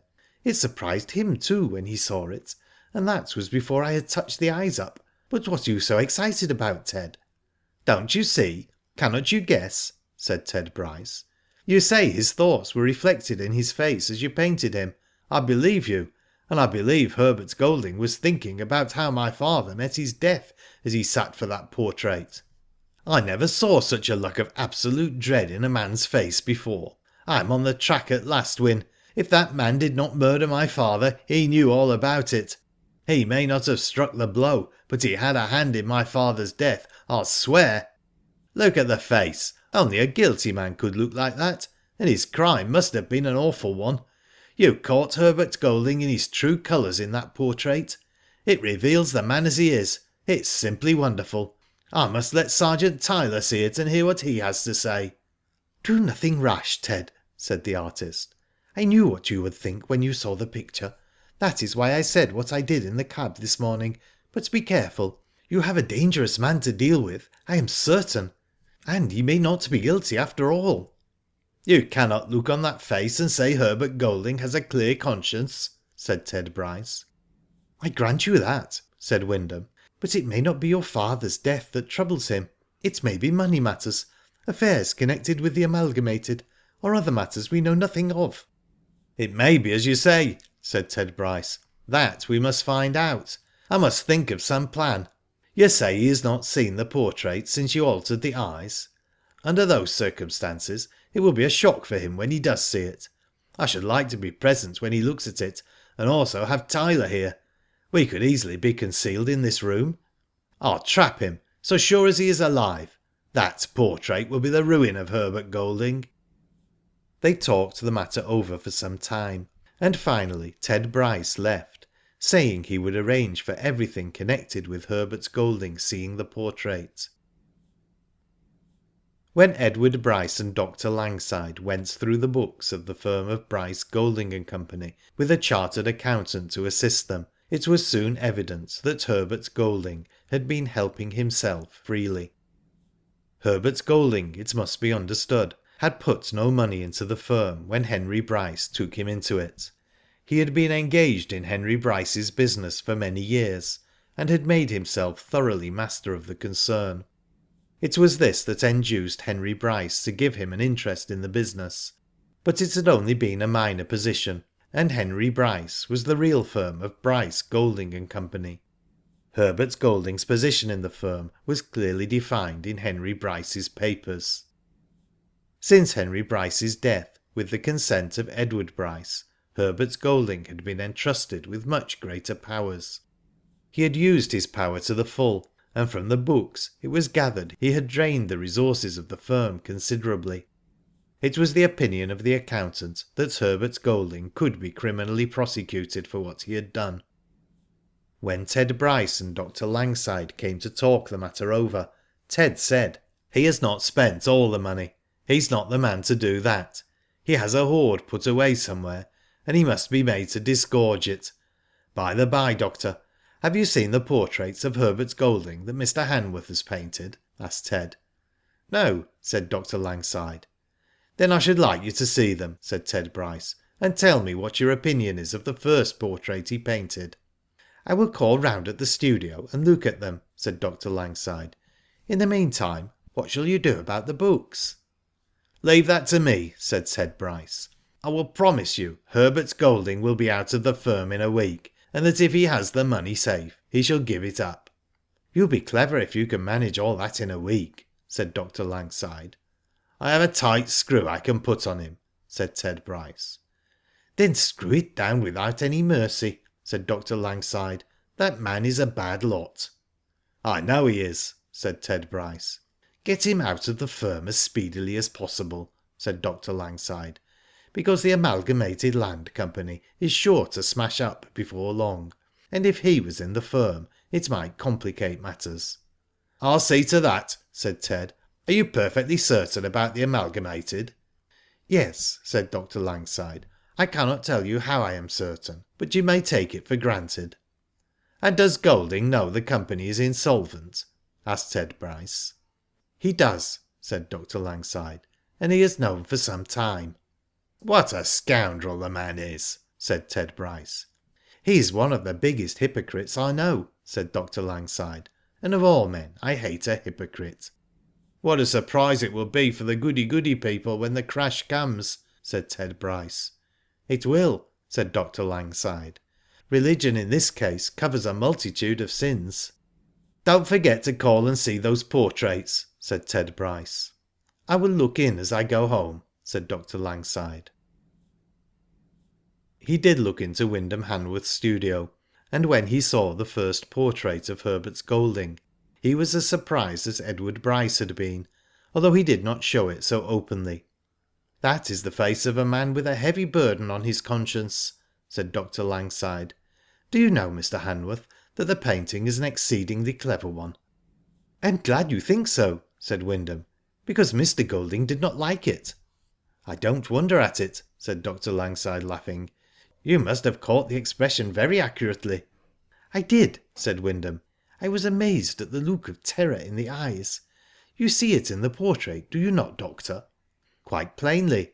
I never saw a painting of a man's mind before, but I am certain Herbert Golding's thoughts are painted on that face.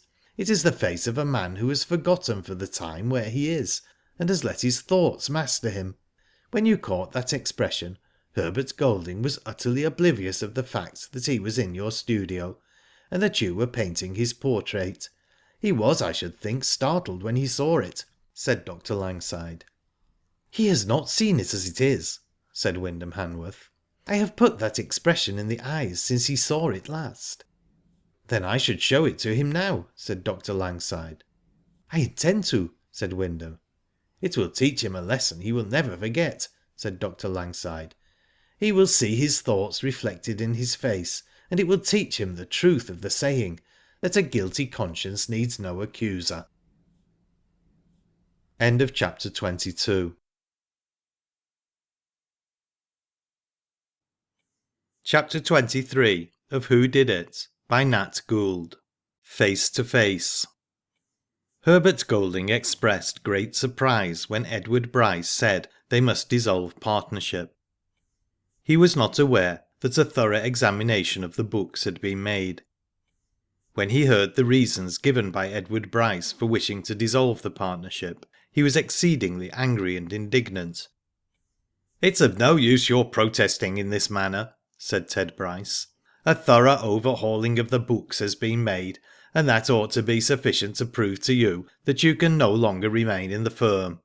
You may think yourself lucky if you're not criminally prosecuted. I've not made my mind up what course to take at present, but if you do not at once retire from the firm, I shall know how to act." "I shall not consent to a dissolution of partnership without it is made worth my while," said Herbert Golding. "I may as well tell you," said Ted Bryce, taking no notice of his remarks, "that I do not believe my father ever advanced you £30,000 for the Amalgamated Land Company. I go further and say he did not.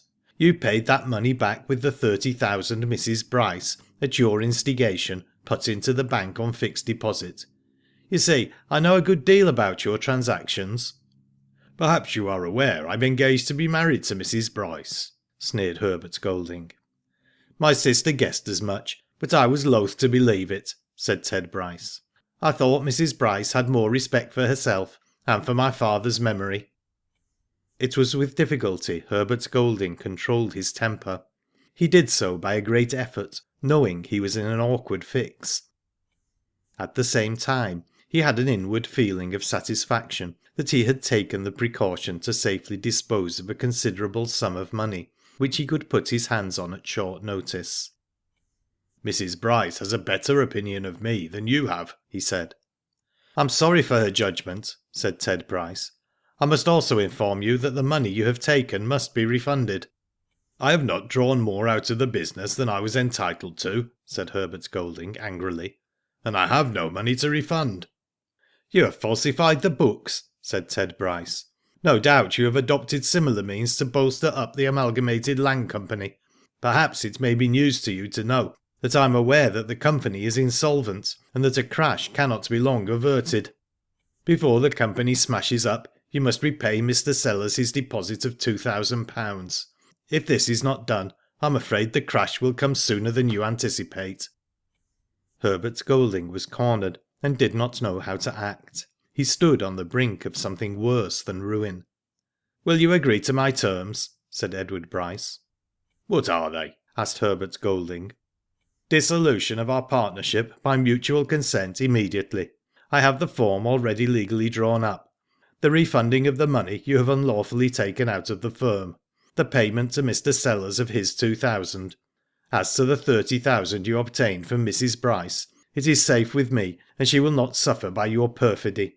You must also release Mrs. Bryce from her engagement. As to resigning your seat in the House, I leave that to your own discretion. And as for the Amalgamated Land Company, it will come to grief without any interference on my part." "If I accede to your unjust demands, it means ruin to me," said Herbert Golding. "I have helped build up this business. Had it not been for my exertions, this firm would never have been in the position it is today. I think you owe me something on that score, Edward Bryce." "I acknowledge your services in the past," said Edward Bryce, "but I cannot overlook what you have done. On account of those services you allude to, I will not take any action against you if you agree to my terms. Will you sign the dissolution of partnership deed at once, so that it may be notified in the papers?" "When that notice is made public," said Herbert Golding, "I shall have no chance to make a recovery." "I have nothing to do with that," said Edward Bryce. "Once and for all, will you agree to my terms?" "I will sign the document," said Herbert Golding. "And about the refunding of the money?" asked Ted Bryce. "How much do you require?" asked Herbert Golding. "Roughly speaking, about £9,000 or £10,000, said Edward Bryce. Herbert Golding laughed harshly. "I have a few hundreds at the bank. You're welcome to that," he said. "What have you done with the money?" "Sank it in the Amalgamated," said Herbert Golding. Edward Bryce was inclined to believe him.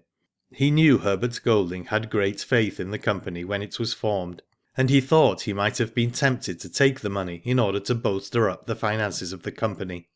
As he looked at Herbert Golding, he thought of the portrait he had seen at Wyndham Hanworth's, and wondered if the man before him had any hand in his father's death. He must wait and see how his plans developed. At present he could not bring himself to believe that Herbert Golding actually committed the deed.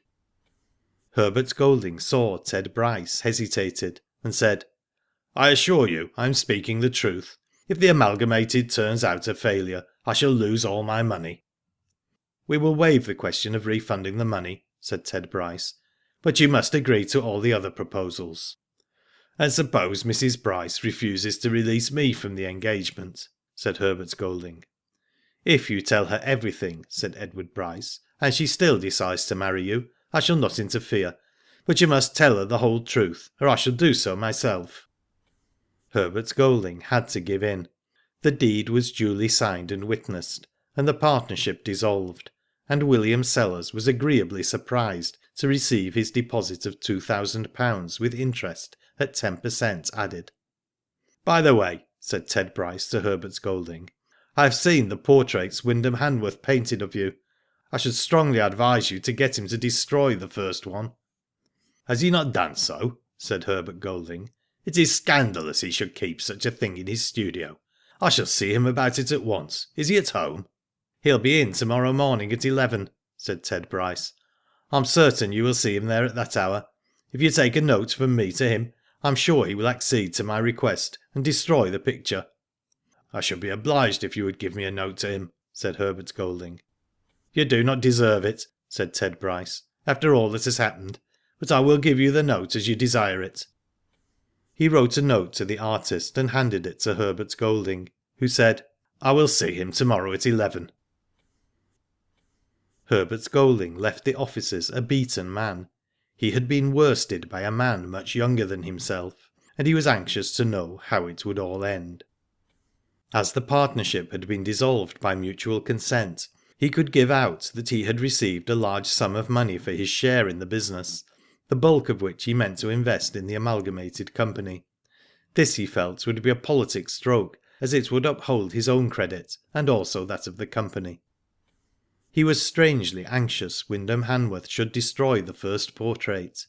He inwardly felt that it, so to speak, gave him away and exposed his faults and failings. He was also anxious the presentation should be made without delay, as it would increase his popularity.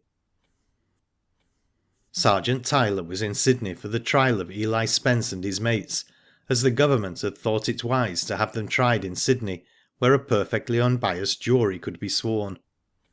Edward Bryce took Sergeant Tyler to Wyndham Hanworth's studio, and he saw both portraits. The whole circumstances were explained to him, and his opinion of the first painting agreed with those of the artist and Edward Bryce. "That man's conscience gives him a lot of trouble," said Sergeant Tyler. "I should very much like to see him when he looks at the picture." It was agreed that Sergeant Tyler and Edward Bryce should be in the studio when Herbert Golding called, and watch the effect the sight of the portrait had upon him.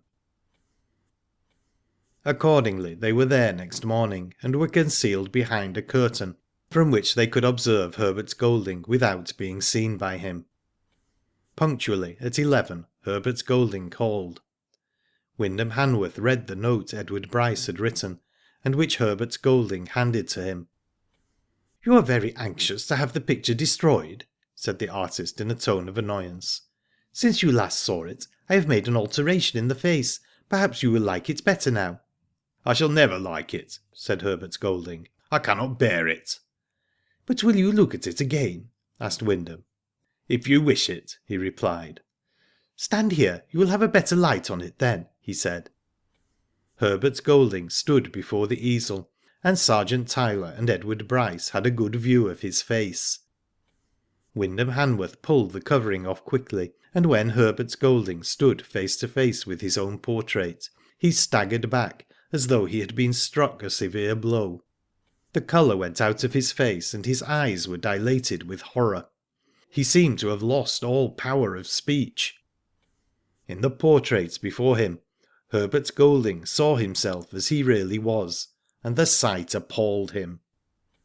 His own face on the canvas seemed to accuse him of some terrible crime. The eyes were fixed upon him, and he gazed at them like a man fascinated. It was some moments before he recovered himself. Then he looked at the artist with a pale, frightened face, and gasped. "Take it away! It's horrible! I cannot bear the sight of it!" Wyndham Hanworth was not surprised at the effect the picture had on Herbert Golding. He handed him a chair and said, "Sit down, you look faint." Herbert Golding dropped down into the chair, looking cowed and miserable. "Did I ever look like that?" he asked in a hollow voice. "Yes," said Wyndham Hanworth. "You looked like that when we were talking about the murder of Henry Bryce. Don't you recollect?" Herbert Golding trembled from head to foot. "I don't remember," he gasped. "We never spoke of the murder of Henry Bryce." "You have a bad memory," said Wyndham Hanworth. "You were thinking of Henry Bryce when that expression came into your face. I know it," said the artist, fixing his eyes on the man cowering before him. "Hush, for God's sake," said Herbert Golding. "You do not know what you are saying. How could you know what I was thinking about?" "Look at your own face in that picture," said the artist. "Is not that enough to condemn you?" Herbert Golding recovered himself. He rose from the chair, and striding up to Wyndham Hanworth, said, "I did not come here to be insulted. Why do you bring up Henry Bryce's murder now? If I did think of it at the time you were painting my portrait, no wonder I looked startled. If we conversed about it, I do not recollect the circumstances. At all events, as an artist, you may have introduced a more pleasant subject." "I could guess your thoughts as I painted that picture," said the artist. "I am afraid I cannot comply with your request and destroy it." "Then I shall!" shouted Herbert Golding savagely, as he raised his clenched hand and aimed a blow at the picture.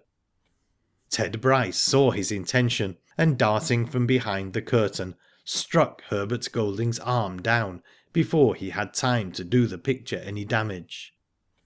When Herbert Golding saw who it was that had struck him, he gave a sharp cry of fear.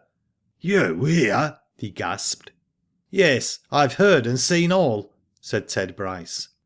"Played the spy," said Herbert Golding. "And what may your object be in concealing yourself here?" "To find out your true character, Herbert Golding. From what I have seen, I have a shrewd suspicion you could tell me something about my father's death," said Edward Bryce. Herbert Golding again turned pale, but he said angrily: "Do you accuse me of having a hand in your father's death? You had better take care what you say. You may go too far." "I mean to go farther than I have done," said Ted Bryce. "If you had a hand in my father's death, Herbert Golding, there will be a heavy day of reckoning between us." "You shall pay for this," said Herbert Golding, as he left the room, anxious to get away as quickly as possible. "What do you think of him, Tyler?" said Edward Bryce, as the constable stepped from behind the curtain. "He's a bad lot," said Tyler, "but I do not think he murdered your father. He would have been more frightened had such been the case. He may have had a hand in it, but I don't think he's the man that struck the blow." End of chapter 23.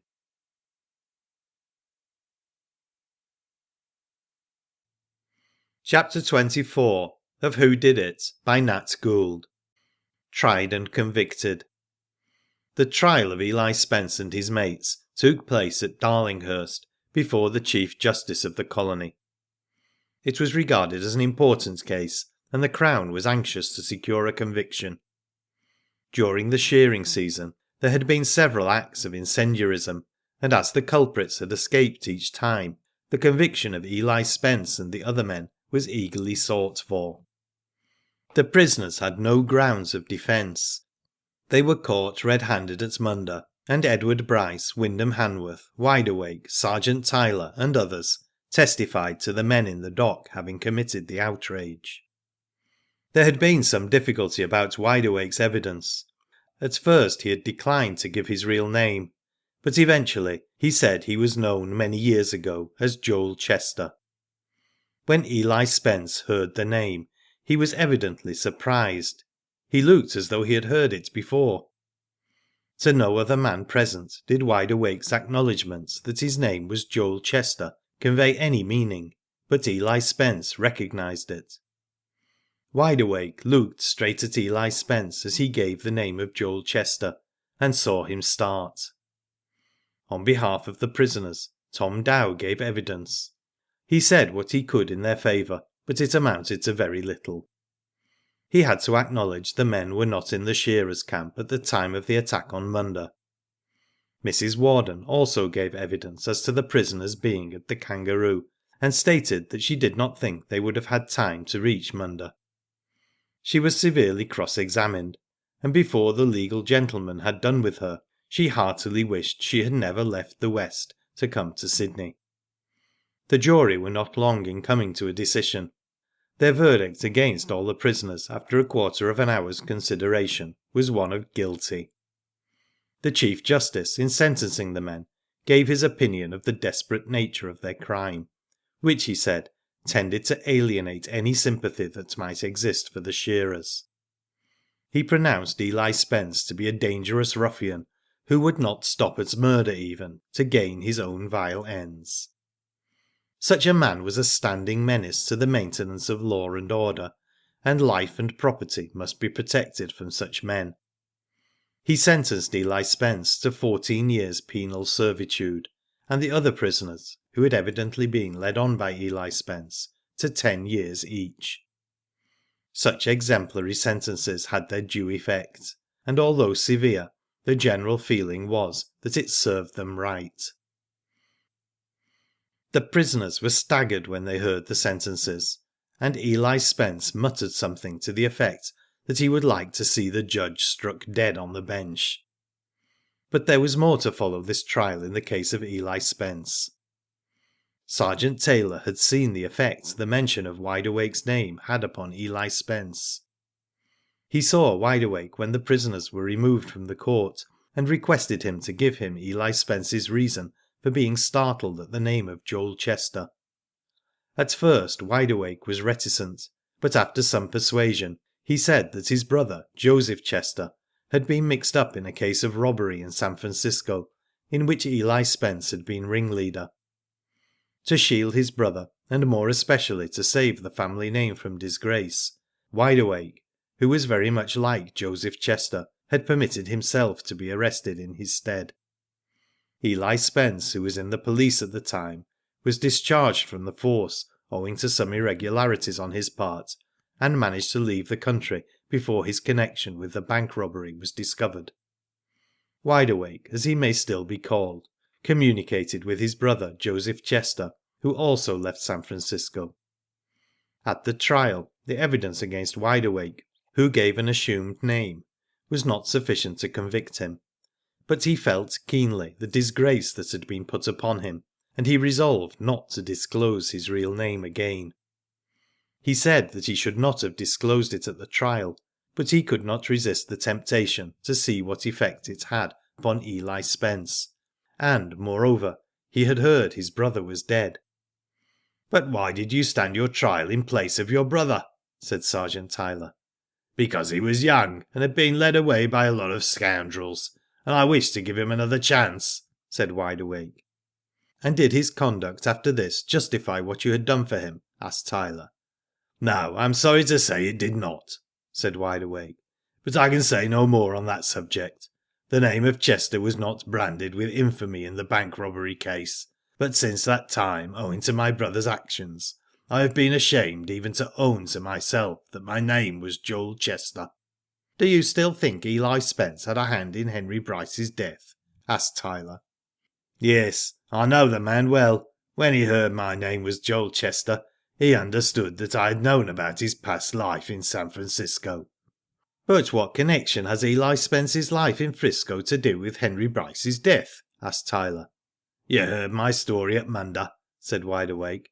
"I have very little to add to it. Eli Spence was at Mr. Bryce's election meeting that night. It's a clue for you to go upon.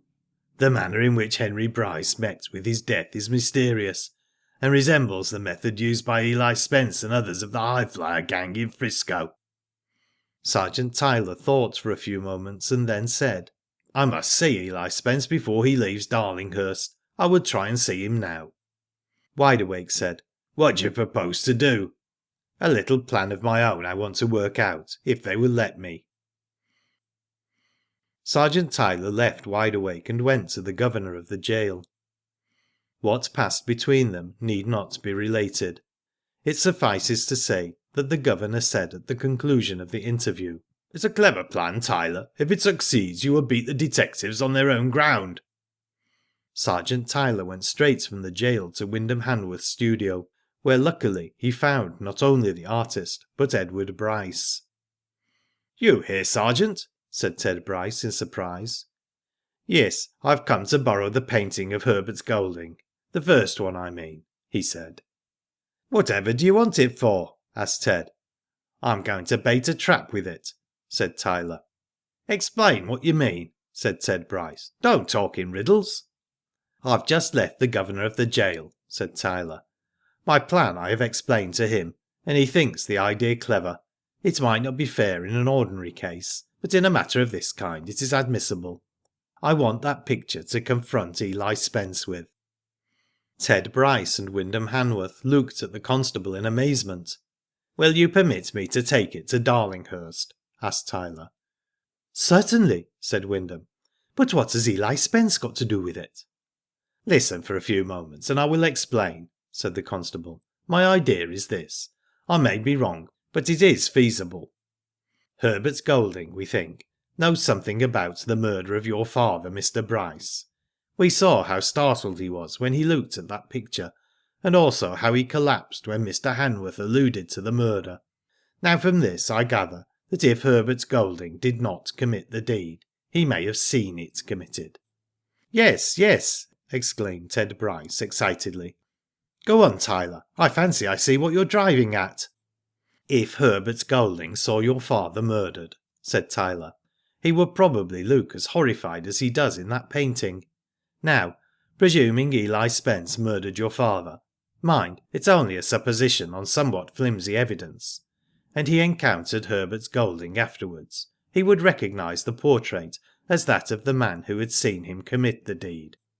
Both Herbert Golding and Eli Spence were at your father's meeting that night. It may be that Eli Spence followed your father, intending to rob him, and finding him able to make a desperate resistance, he struck him a violent blow on the head. Mr. Bryce may have fallen into the water, and Eli Spence, if he was the man, would thus be unable to rob him. Finding what he had done meant murder, the man probably ran away, and he may have encountered Herbert Golding." "It's an ingenious theory," said Ted Bryce, "but surely Herbert Golding would have attempted to stop the man, or raised a cry of alarm." "He may have had a reason for not doing so," said Tyler. "In that case, if he thought Mr. Bryce's death would be to his advantage, he would let the murderer escape rather than risk a rescue." Ted Bryce knew Herbert Golding had very good reasons for wishing Henry Bryce out of the way. Had not his unfortunate father hinted to Mr. Sellers that he had found Herbert Golding out, and perhaps had given his partner to understand such was the case? "I fear Herbert Golding had every reason to wish my father out of the way," he said. "That makes my theory more practicable," said Tyler. "If Herbert Golding saw Mr. Bryce knocked into the water, and the murderer ran into him as he hurried away, there would probably be a look of horror on Golding's face, similar to that in the picture. If Eli Spence is the man, he will show considerable alarm when he sees that portrait. If my idea be correct, he will know it is the face of the man who saw him kill Henry Bryce. At the moment he recognises the portrait will be the time to wring a confession of his crime from him, if he has committed one. There were evidently no witnesses of the murder, with the exception of Golding, because, had there been so, the police would have come across them before this. If it is as I surmise, Herbert Golding and Eli Spence will not be known to each other by name, but the features of each other will be familiar to the other. If Eli Spence recognises Herbert Golding's portrait, then Herbert Golding must be brought face to face with Eli Spence. It is not a very complicated matter when you come to work it out." "Now you've explained it to us," said Ted Bryce, "I must congratulate you. You reasoned soundly, and you've formed a perfectly feasible theory." "Wide Awake gave me a wrinkle or two," said Tyler. "He firmly believes Eli Spence had a hand in the affair from something he heard in the shearers' camp." "When do you want the painting to try your experiment?" said Wyndham Hanworth. "At once," said Tyler, "and I should like both yourself and Mr. Bryce to be present when Eli Spence sees it." "I'm commencing to think my time has not been wasted after all," said Wyndham. "I thought when I was painting Herbert Golding's portrait it was a waste of energy, and a most uncongenial occupation." "We have no time to lose," said Sergeant Tyler. "Let us go at once to Darlinghurst." The first painting of Herbert Golding was carefully wrapped up, and Tyler took it with him in a hansom to Darlinghurst. Wyndham Hanworth and Ted Bryce followed in another hansom, and both were eagerly anticipating the result of Sergeant Tyler's plan. End of chapter 24. Chapter 25 of Who Did It by Nat Gould. Startling results. On arriving at Darlinghurst, Sergeant Tyler took the picture to a room the Governor had decided to bring Eli Spence into. The picture was fixed in a conspicuous place, and as in the studio, a cover was over it that could be easily withdrawn. Edward Bryce and Wyndham Hanworth were acquainted with the Governor, so there was no difficulty in their being present. Eli Spence was surprised when a warder told him he had orders to take him to the Governor of the jail. That cursed old judge must have thought better of it and reduced my sentence," he said with a grin. "Not much fear of that," said the warder. "You may consider yourself lucky you were not on your trial for murder." Eli Spence gave a start and said, "What do you mean?" "What I say," said the warder. "You might have killed 2 or 3 people in that row at Munda. In that case you would have found a rope around your neck for sure." When Eli Spence entered the room, there was another surprise in store for him. At the sight of Edward Bryce, Wyndham Hanworth and Sergeant Tyler, he at once suspected their presence boded him no good. Eli Spence was not a brave man at any time, and therefore he quailed before the men he had attempted to injure. Without a word of explanation, the governor, keeping his eyes fixed upon Eli Spence, signalled to Wyndham Hanworth to draw the cover off the picture. Eli Spence stood directly in front of it, so that Herbert Golding's face in the painting seemed to glare at him in a horrified amazement and terror. When he saw it, he gave a cry of fear and staggered back. Before he had time to recover himself, the governor said, "The man whose portrait you see has confessed all." He did not say what the confession was, but Eli Spence, in a voice trembling with fear, said, "Take it away. He saw it all. It was an accident. I swear I never intended to kill him. Take those horrible eyes away. He looked worse than that." "Then you are the murderer of my father," said Ted Bryce, advancing towards Eli Spence. I never meant to murder him," stammered the wretched man, now as white as a ghost. "You are not obliged to say anything that will incriminate yourself," said the governor. "I'll confess the truth. Let me tell the truth now," said Eli Spence. He thought if he made a statement now, and stuck to it, he may yet save his wretched neck. "You must please yourself about that," said the governor. Eli Spence commenced to speak rapidly, when the governor interrupted him and said, "Whatever you say will be taken down and given in evidence against you upon your trial." "I don't care. I'll speak out now," said Eli Spence. This is the statement made by Eli Spence as it was taken down in writing. "I was at Mr. Bryce's election meeting. I had heard a good deal about Mr. Bryce at one time and another. I frequently called at his office and asked for work on one of his stations. I never saw the man whose picture was shown me today at Mr. Bryce's, nor do I know his name. I make this statement in answer to a question put to me.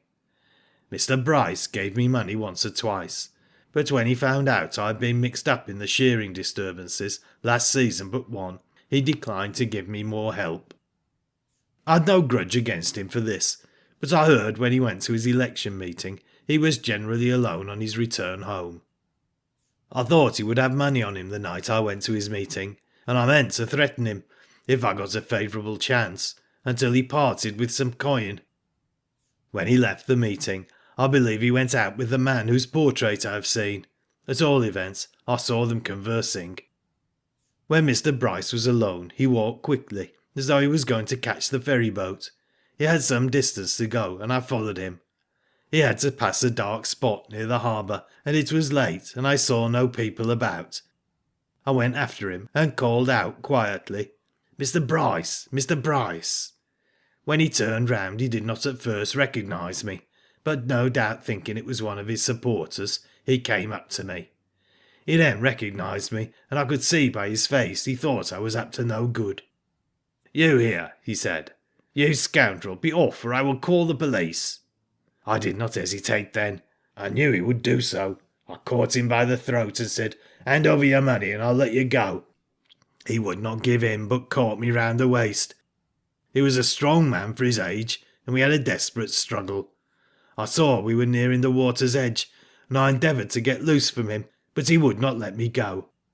At last he tripped backwards over a stone and fell to the ground, and I heard his head strike heavily. His grasp relaxed, and before I knew what had happened, I'd shaken myself loose from him, and he rolled over into the harbour. I heard the splash as he fell into the water, and then I realised what had happened. I was terribly afraid.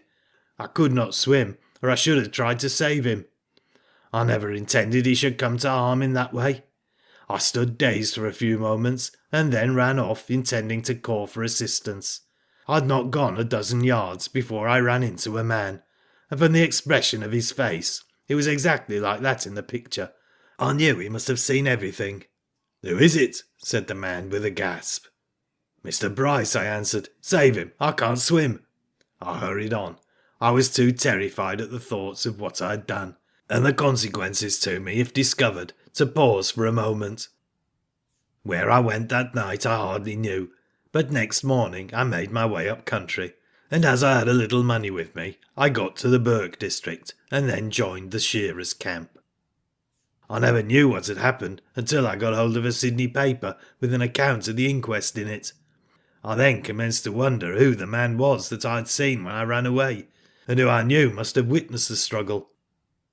That man I saw made no sign and gave no evidence. Then I thought he must have some reason for keeping in the dark. Perhaps he had a grudge against Mr. Bryce. At any rate, I meant to hunt him out when I got to Sydney, and see what he had to say, because I felt he would never betray me and might be useful to me. That man could not have made any effort to save Mr. Bryce. Why I told him the name of the man who fell into the water, I do not know. It may have been that I thought, when he knew it was Mr. Bryce, he would make some effort to save him. The man did not try to detain me, nor did he follow after me or raise any cry of alarm. That is the whole truth about the matter. I have nothing more to say. On the strength of this confession, Herbert Golding was sent for, but he was nowhere to be found. His house was searched and inquiries made in every direction, but all to no purpose. The next day, after Eli Spence had made his confession, the Amalgamated Land and Investment Company smashed, and it was discovered that someone had abstracted several thousands of pounds from the safes. When Herbert Golding could not be found, suspicion naturally attached to him. On top of this came the rumour that Herbert Golding was wanted by the police on another charge connected with the death of the late Henry Bryce. The Sydney paper that gave a hint on a previous occasion that some startling revelations might shortly be expected in connection with the murder of Henry Bryce now proceeded to explain what had occurred. The statement was wildly exaggerated, but to some extent it was true, and it gradually got about that Herbert Golding was mixed up in the murder of his late partner. Then there was an authorised statement in the Sydney Morning Herald that Eli Spence, who had been sentenced to 14 years for the attack on Munda Station, was to be put on his trial for the murder of Henry Bryce, and that he had made a full confession of all that had taken place in connection with the outrage. At one point there was no doubt whatever. The pious, sanctimonious Herbert Golding, M.L.A., had bolted. His character was pulled to pieces with remarkable rapidity, considering the elaborate care he had bestowed upon its building up. Much better men than Herbert Golding have had their characters mutilated behind their backs. As proof after proof of Herbert Golding's perfidy came to light, people were willing to believe almost any evil of him. His offences, which were many and great, were magnified until they assumed colossal proportions. It was even said that Herbert Golding had first bribed Eli Spence to murder Henry Bryce, and had then lured the unfortunate man from the election meeting to the scene of the tragedy. There was no more bitter denouncer of Herbert Golding than the vicar he had so long deceived. The reverend gentleman went about in an almost frantic state of mind. He lifted up his voice and gave vent to the most unchristian-like expressions of feeling. The dupe depositors in the Amalgamated Bank laid their ruin at Herbert Golding's door. He was cursed from the pulpit and cursed in the humble home of the working man. But where had he got to? That was the main question to solve. Mrs. Bryce reeled under the shock of Herbert Golding's base deception. She thought the bulk of her fortune had gone in the bank crash. Edward Bryce did not mean to undeceive her on that point at present. He thought she deserved to suffer. Ida Bryce gave her no sympathy, and Mrs. Bryce felt very much alone. Her one consolation lay in the fact that her engagement to Herbert Golding had not been made public. Edward Bryce meant to see Herbert Golding standing in the dock if money could procure that desirable consummation. Now he knew what Herbert Golding had been guilty of, he would not spare him. To his mind, the missing man was as much guilty of the death of his father as Eli Spence. He clenched his hands with rage as he pictured how Herbert Golding had stood by and made no attempt to save the drowning man. He placed unlimited money at the disposal of the detectives who were engaged in hunting Herbert Golding down. Eli Spence was put on his trial for the murder of Henry Bryce. His confession he strictly adhered to, and although the jury found him guilty, he was recommended to mercy because they believed he had no actual intention of committing murder. Sergeant Tyler thought a recommendation to mercy in the case of Eli Spence a mere mockery, and said so openly. Eli Spence's death sentence was, however, commuted to lifelong imprisonment. The way in which the portrait of Herbert Golding, painted by Wyndham Hanworth, had been used caused quite a sensation. It was produced in court on the trial of Eli Spence, who swore it was the face of the man he had seen that night, and who must have witnessed all that had taken place. The newspapers made the most of the sensation, and there was a morbid desire on the part of the public to see this now celebrated portrait. Wyndham Hanworth had several offers for it. He was amused at some of them, for it was quite evident the portrait was regarded as a legitimate article to exhibit and make money out of. There had been no such sensation in Sydney for many years, and there was an eager desire on the part of a variety of individuals, interested and otherwise, for the capture of Herbert Golding. End of chapter 25.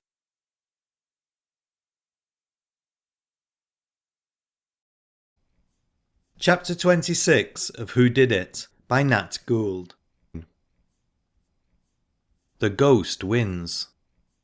Although Edward Bryce was very anxious Herbert Golding should be caught, he did not let his feelings in that direction interfere with his enjoyment. He naturally enough thought if the absconder was to be found, the detectives would do it without further trouble on his part.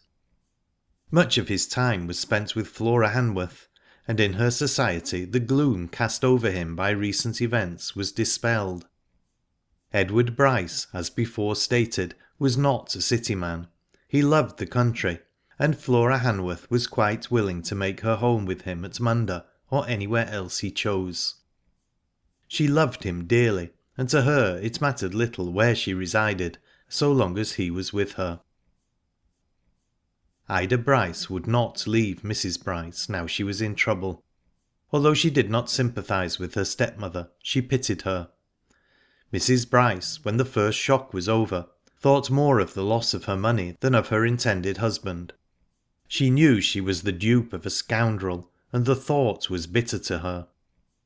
"I shall never be able to keep up this house now, Ida," she said. "You are rich, and when you marry, you may have it with pleasure." "But I have no intention of marrying," said Ida. "And as for your leaving here, I'm sure Ted would never allow that." "I thought you were engaged to Mr. Hanworth," said Mrs. Bryce.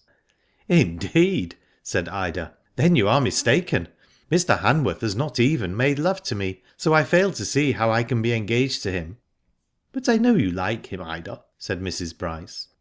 "Oh, I like him well enough," said Ida, "but that is quite a different matter to loving him." Ted Bryce often called to see his sister, but he did not care to remain in his stepmother's house. Mrs. Bryce was anxious to learn all about the affairs of the Amalgamated Company, but Ted would not give her much information. What he did tell her served rather to increase than allay her fears. He was determined to punish her for her conduct, and felt justified in doing so. The handicap for the Sydney Cup was generally considered a good one, and for a change the handicapper was not abused like a pickpocket. The Ghost had got 7 stone and La Belle 8 stone 4 pound, and Ted Bryce was quite satisfied with the phantom colt's weight. Sam Fraser was delighted and considered the Ghost's chance a first-class one. He knew if the Ghost managed to win the Cup, his luck would change for the better. Most trainers believe in luck, and Sam Fraser was no exception to the general rule. His run of bad luck landed him at Munda, and he had an idea that after all his experiences there were to stand him in good stead. The history of the Ghost's sire was public property, for an account of the celebrated phantom had appeared in print, surrounded by such a halo of romance that Ted Bryce had been amused when he read the sensational story. Still, there had been enough of the truth in it to make the Ghost's work on the track attractive. Ted Bryce made no secret of the chance he thought the colt possessed, and much to Sam Fraser's disgust, he had publicly stated in Tattersall's club what the Ghost was capable of doing. When the AJC autumn meeting drew near, the betting became brisk, and although the Ghost was not heavily backed, plenty of people had put money on him. Wideawake, who had returned to Munda, had given such a glowing account of the colt's progress that the station hands clubbed together and sent down a tidy sum to Oxenham's to back him. Even the lads had put in their dollars with the rest, and were as eager as the older hands to learn how the Ghost went in his work. The papers were in great demand, and the morning gallops were read out by Wideawake to an enthusiastic audience. The Ghost, accompanied by Rosie Morn and La Belle, did one of the best goes of the morning, over 1.5 miles, was sure to be read amidst an outburst of cheering. Startling cable intelligence had no charm for the Munda hands. They were uninterested in the information that Mr. Gladstone was doing the continent, or that the Queen had gone to Nice, and they failed to recognise any particular charm in the report, which was contradicted the next day, that a well-known Member of Parliament contemplated a visit to Australia. The Ghost was of far more importance to them than such items of news.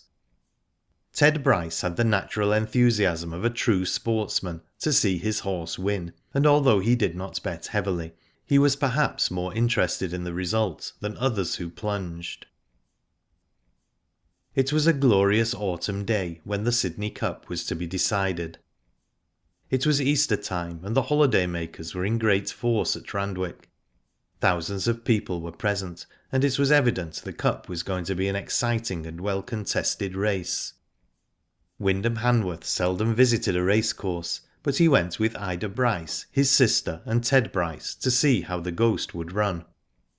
They all thought of their ride after the Phantom as they stood looking at Sam Fraser, putting the finishing touches to the Ghost. "If he can stay as well as his sire, he ought to win," said Ted. "What a dance the old Phantom led us that day." "It was the best ride I ever had," said Ida enthusiastically. "And what a narrow escape you had, Flora." "What should I have done had anything serious happened to you, Flora?" said Ted Bryce with a fond look. "And what should I have done had you been seriously wounded at Munda?" she replied. "It is lucky for all of us both affairs turned out so well," said Ted. Mr. Sellers came up, and after an all-round greeting said, "La Belle seems very fractious, Mr. Bryce. I do not think she will do her best." "You never can tell," said Ted. "Mares are so uncertain. How's the betting now?" "Quayle is a favourite, and the party behind him think he can't lose. Then Forrester thinks his horse has a chance, but Bill's luck has been so bad lately, I'm afraid he won't win." "If the Ghost cannot win," said Ted Bryce, "there's no man I would sooner see land the Cup than Mr. Forrester. I hear he has a remarkably fine colt by Carbine out of Rosery." "He has," said William Sellers. "A regular beauty, so he tells me. The youngster has a cut of musket about him, and has the markings of the old horse. But here he comes, he will tell you about it himself." Mr. Forrester joined the group and cast critical eyes on the Ghost. "Looks fit," he said laconically. "Sam Fraser has not lost much of his knowledge at Munda." "I think he'll win," said Ted Bryce. "My fellow has a chance," said Mr. Forrester. "I'll save 100 with you. They are both about the same price in the betting." "Very well," said Ted. 100 of the Ghost for 100 of Romulus. Mr. Sellers tells me your carbine Colt is a good one." "He is," said Mr. Forrester with a smile. "I'll give the boys down the banks with him if my old luck returns." "I'm sure I hope it will," said Ted. "You've had a long spell the other way." "We've had to declare a couple of pounds overweight for Parker," said Sam Fraser. "So you couldn't get down to 7 stone, Sis?" said Ted Bryce. "No," replied Parker. "I done my best, but it's a pinch for me to get down to 7 stone 2 pound. I don't mind going to a little trouble to ride for you, Mr. Bryce." "I hope you will manage to win," said Ted. "Has Fraser given you instructions how to ride the Colt?" "No," said Parker, "but he has given me a few hints, which is better. It does not do to hamper a fellow with too many orders in a race like this." "I think you are quite right," said Ted Bryce. "Ride your own race, Sis, and win if you can. I shan't blame you in any case." "Thank you," said Parker. "Some men are only too ready to think ill of a jockey." Sis Parker was a well-known and capable rider, a clever young fellow with excellent hands, and just the jockey for a colt like the Ghost. When he came out of the weighing room with the magenta jacket and black cap on, there was a disposition to back the Ghost more freely. It could easily be seen that the jockey had numerous followers. The Ghost was a bit fractious and scattered the crowd in the paddock as he lashed out and tried to get his head loose from Sam Fraser, who had hold of the bridle. When in the straight, however, he soon settled down to his work and galloped freely. There were 30 starters, and Mr. Watson soon had them off to a level start with the machine. It was not a race full of incident, as some Sydney Cups have been, for at the end of a mile more than half the horses were out of it. The Ghost had been lying 5th or 6th and going well on the rails. As they neared the sheds, Parker commenced to creep up to Quail, Romulus, Labelle and Hero, and close in the wake of the Colt followed Pilot and Chesterfield. The pace had not been fast, and the jockey felt the Ghost was going well and had plenty left in him. As they rounded the bend, Quail and Romulus ran wide, and in an instant Parker had taken advantage of the opening on the rails and brought the Ghost with a smart run. "Cleverly done," said Ted Bryce. "He's got a splendid position now, and there's not much danger of a block." At the Ledger stand there were shouts of "Quail" and "The favourite wins." Then came "Romulus wins," and the crimson and white jacket for a moment looked dangerous. Hero next caused a cry from the excited crowd as he forged ahead in Mr. Oxenham's popular colours. But Parker had been keeping his eyes open. He felt the Ghost was not going too well now. The critical pinch had come, and he meant to nurse him until the last moment. "Hang him," said Fraser to himself. "Either the jockey or the Colt is licked. Blessed if I know which it is." "You can bet it's not Sis that's licked," said an enthusiastic admirer of Parker. "He don't know what it is to be licked." But Sam Fraser knew when a jockey came down to 7 stone 2 pound, as Parker had done, it was liable to take a bit out of him. If the race had been uninteresting, the finish made up for it, and so intense was the excitement that a momentary hush fell upon the crowd. There is nothing stranger than these sudden changes in a vast racecourse crowd. In their intense emotion, the people seem incapable of giving vent to their feelings. When 4 horses are racing neck and neck at the finish of a race, hardly a sound is heard until one of the 4 gets his head in front. Then there is a frantic roar in favour of the horse with this slight advantage. It was so in this instance. Just below the distance, the Ghost on the rails, Quail, Hero and Romulus had all drawn level. The 4 horses were desperately struggling to gain a slight advantage.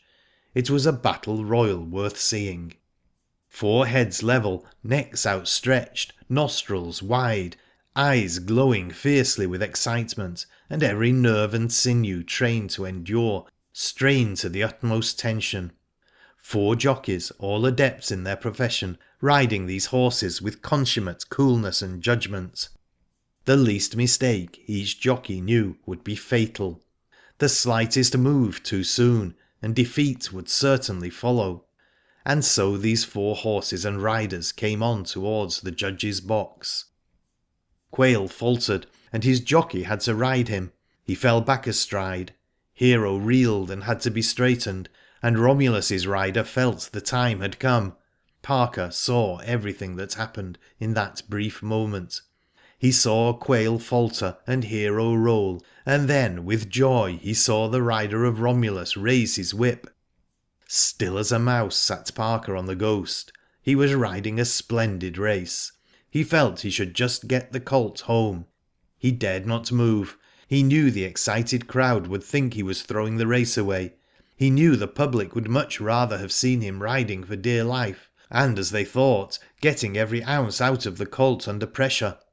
He knew if he lost, stewards, who were not the best of judges, might condemn him, and that even Edward Bryce and Sam Fraser might say he ought to have made more use of his mount at the finish. Knowing all this, he sat still and let the Ghost do his best, for he alone knew it was the only way to win the race. The Ghost was doing his best. Had his jockey attempted to make him do more than his best, the result would have been disastrous. And still the Ghost could not shake off Romulus. Only a few more strides and the strain would be over. Parker was holding the Ghost well together, and at the same time letting him do his level best. He saw the judge's box on his left, and he saw the level mark on the board on his right. He glanced to his left, and just saw the tip of Romulus's nose. "A short head," he muttered, "and I have it." But he was anxious to see the numbers go up. "I beat you, Jim," he said as he rode back with the rider of Romulus. "Blessed if I know, sis. I thought it was a dead heat." "No, I just got home." He was right.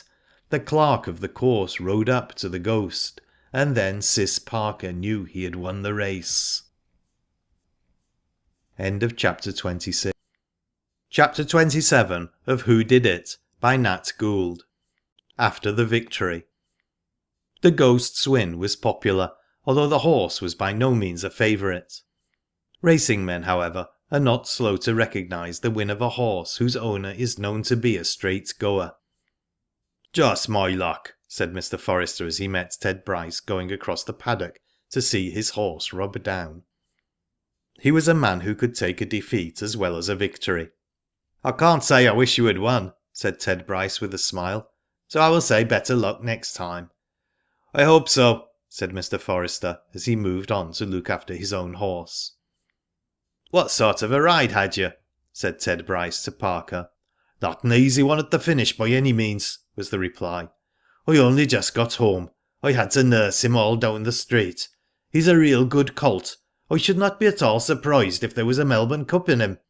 "You appear to be taking it easy at the finish," said Ted Bryce. "I never rode a better finish," said Parker. "I dared not move on the colt. He would have lost had I not sat still and let him fight it out.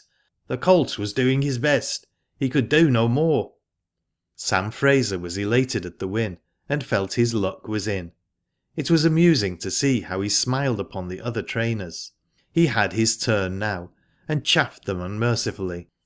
"You'll have to catch the Phantom somehow," said Fraser to Ted Bryce, "or you'll have men losing their good mares in the district for a few weeks in order to get a foal by him." "I'm sure he will never be caught," said Ted. "For my part, he can run wild until he dies of old age. If ever I come across him when he's knocked up, he shall have a painless death and an honourable burial. And at Munda you will find his hoofs upon the table, his hide upon the chair." "I wish he could be caught. What stock you would get if mated properly," said Fraser. "He gets them all right now," replied Ted, "and picks his own mares. There's a heap of luck in breeding horses." They were a merry party at the Australia Hotel that night, and Ted Bryce's rooms were decorated for the occasion. The great race of the day was talked over again, and the merits of the Ghost descanted upon. "Telegram for you, sir," said the waiter as he entered the room just as dinner was over. Ted Bryce took it and said, "Congratulations, I suppose, on the win." The wire was from Louth, and signed Wide Awake. "We're all drinking the Ghost's health tonight, and also your own. Munda is a scene of wild hilarity." Ted Bryce laughed as he handed the telegram to his sister, and Ida read it aloud. "They will be having a good time," said Wyndham Hanworth. "The revels will be prolonged until midnight, I expect." "And after," said Ida Bryce. "The Munda hands know how to play as well as work." The waiter entered the room with another telegram. "More congratulations, I suppose," said Ted. He gave an exclamation of surprise as he read the information it contained. "What is it?" asked Ida. "Anything wrong?" "This is a go," said Ted. "What a curious thing it should happen on this particular day. We can now celebrate another victory." "But what has happened, Ted? Why don't you tell us?" said Ida impatiently. "It's from Melbourne," said Ted. "I'll read it. Herbert Golding arrested this afternoon on board the Teian. Will arrive in Sydney on Wednesday." "That is news," exclaimed Ida. "I'm glad the scoundrel is caught." "And so am I," said Ted Bryce. "He shall have no mercy from me." "I wonder how he will face it," said Wyndham Hanworth. "He'll brazen it out right enough," said Ted Bryce. "What a hypocritical scoundrel he is." Herbert Golding's arrest was soon heard of in Sydney, and special editions of the evening papers came out with imaginary accounts of the scene on board the Teian. As a matter of fact, the arrest had been accomplished quietly. Herbert Golding intended escaping to China, and had assumed a disguise and booked his passage by the Teian under a false name. When arrested, he saw the game was up, and that it would be in his favour to take matters quietly. He had read the accounts of the confession of Eli Spence, and saw how badly it would tell against him, but he had nothing to fear as regards being implicated in the death of Henry Bryce. He shuddered as he thought of the scene he had witnessed that night at Balmain. Could he have prevented the murder of Henry Bryce? He knew he could have done so, and therefore he was morally guilty of a crime in not saving him. At last the truth came home to him that he was at heart a murderer. The thought was not pleasant. Even such a man as Herbert Golding has his hours of remorse. As the train sped on its way from Albury to Sydney, he had ample time for reflection. It was not the punishment he dreaded so much as the thought that during his long imprisonment he would be haunted by the memory of that fatal night when his too generous partner, Henry Bryce, had been murdered in his presence. He knew what a feeling of relief came over him when he saw Henry Bryce fall into the water. Only that very week had Henry Bryce discovered his, Herbert Golding's, perfidy, and that a large sum of money had been taken out of the firm by means of forgery. Herbert Golding knew he had been glad when Henry Bryce was found dead in the harbour, but now his day of reckoning had come. The enormity of his misdeeds appalled him. What was there he had not done? He had sat Sunday after Sunday facing the 10 Commandments in church, hearing them read aloud. He had said the response after each commandment in a loud, clear voice. He intended it should be known that he, at all events, wished to incline his heart to keep this law. Could he say now that there was one of those commandments he had kept? No, he could not.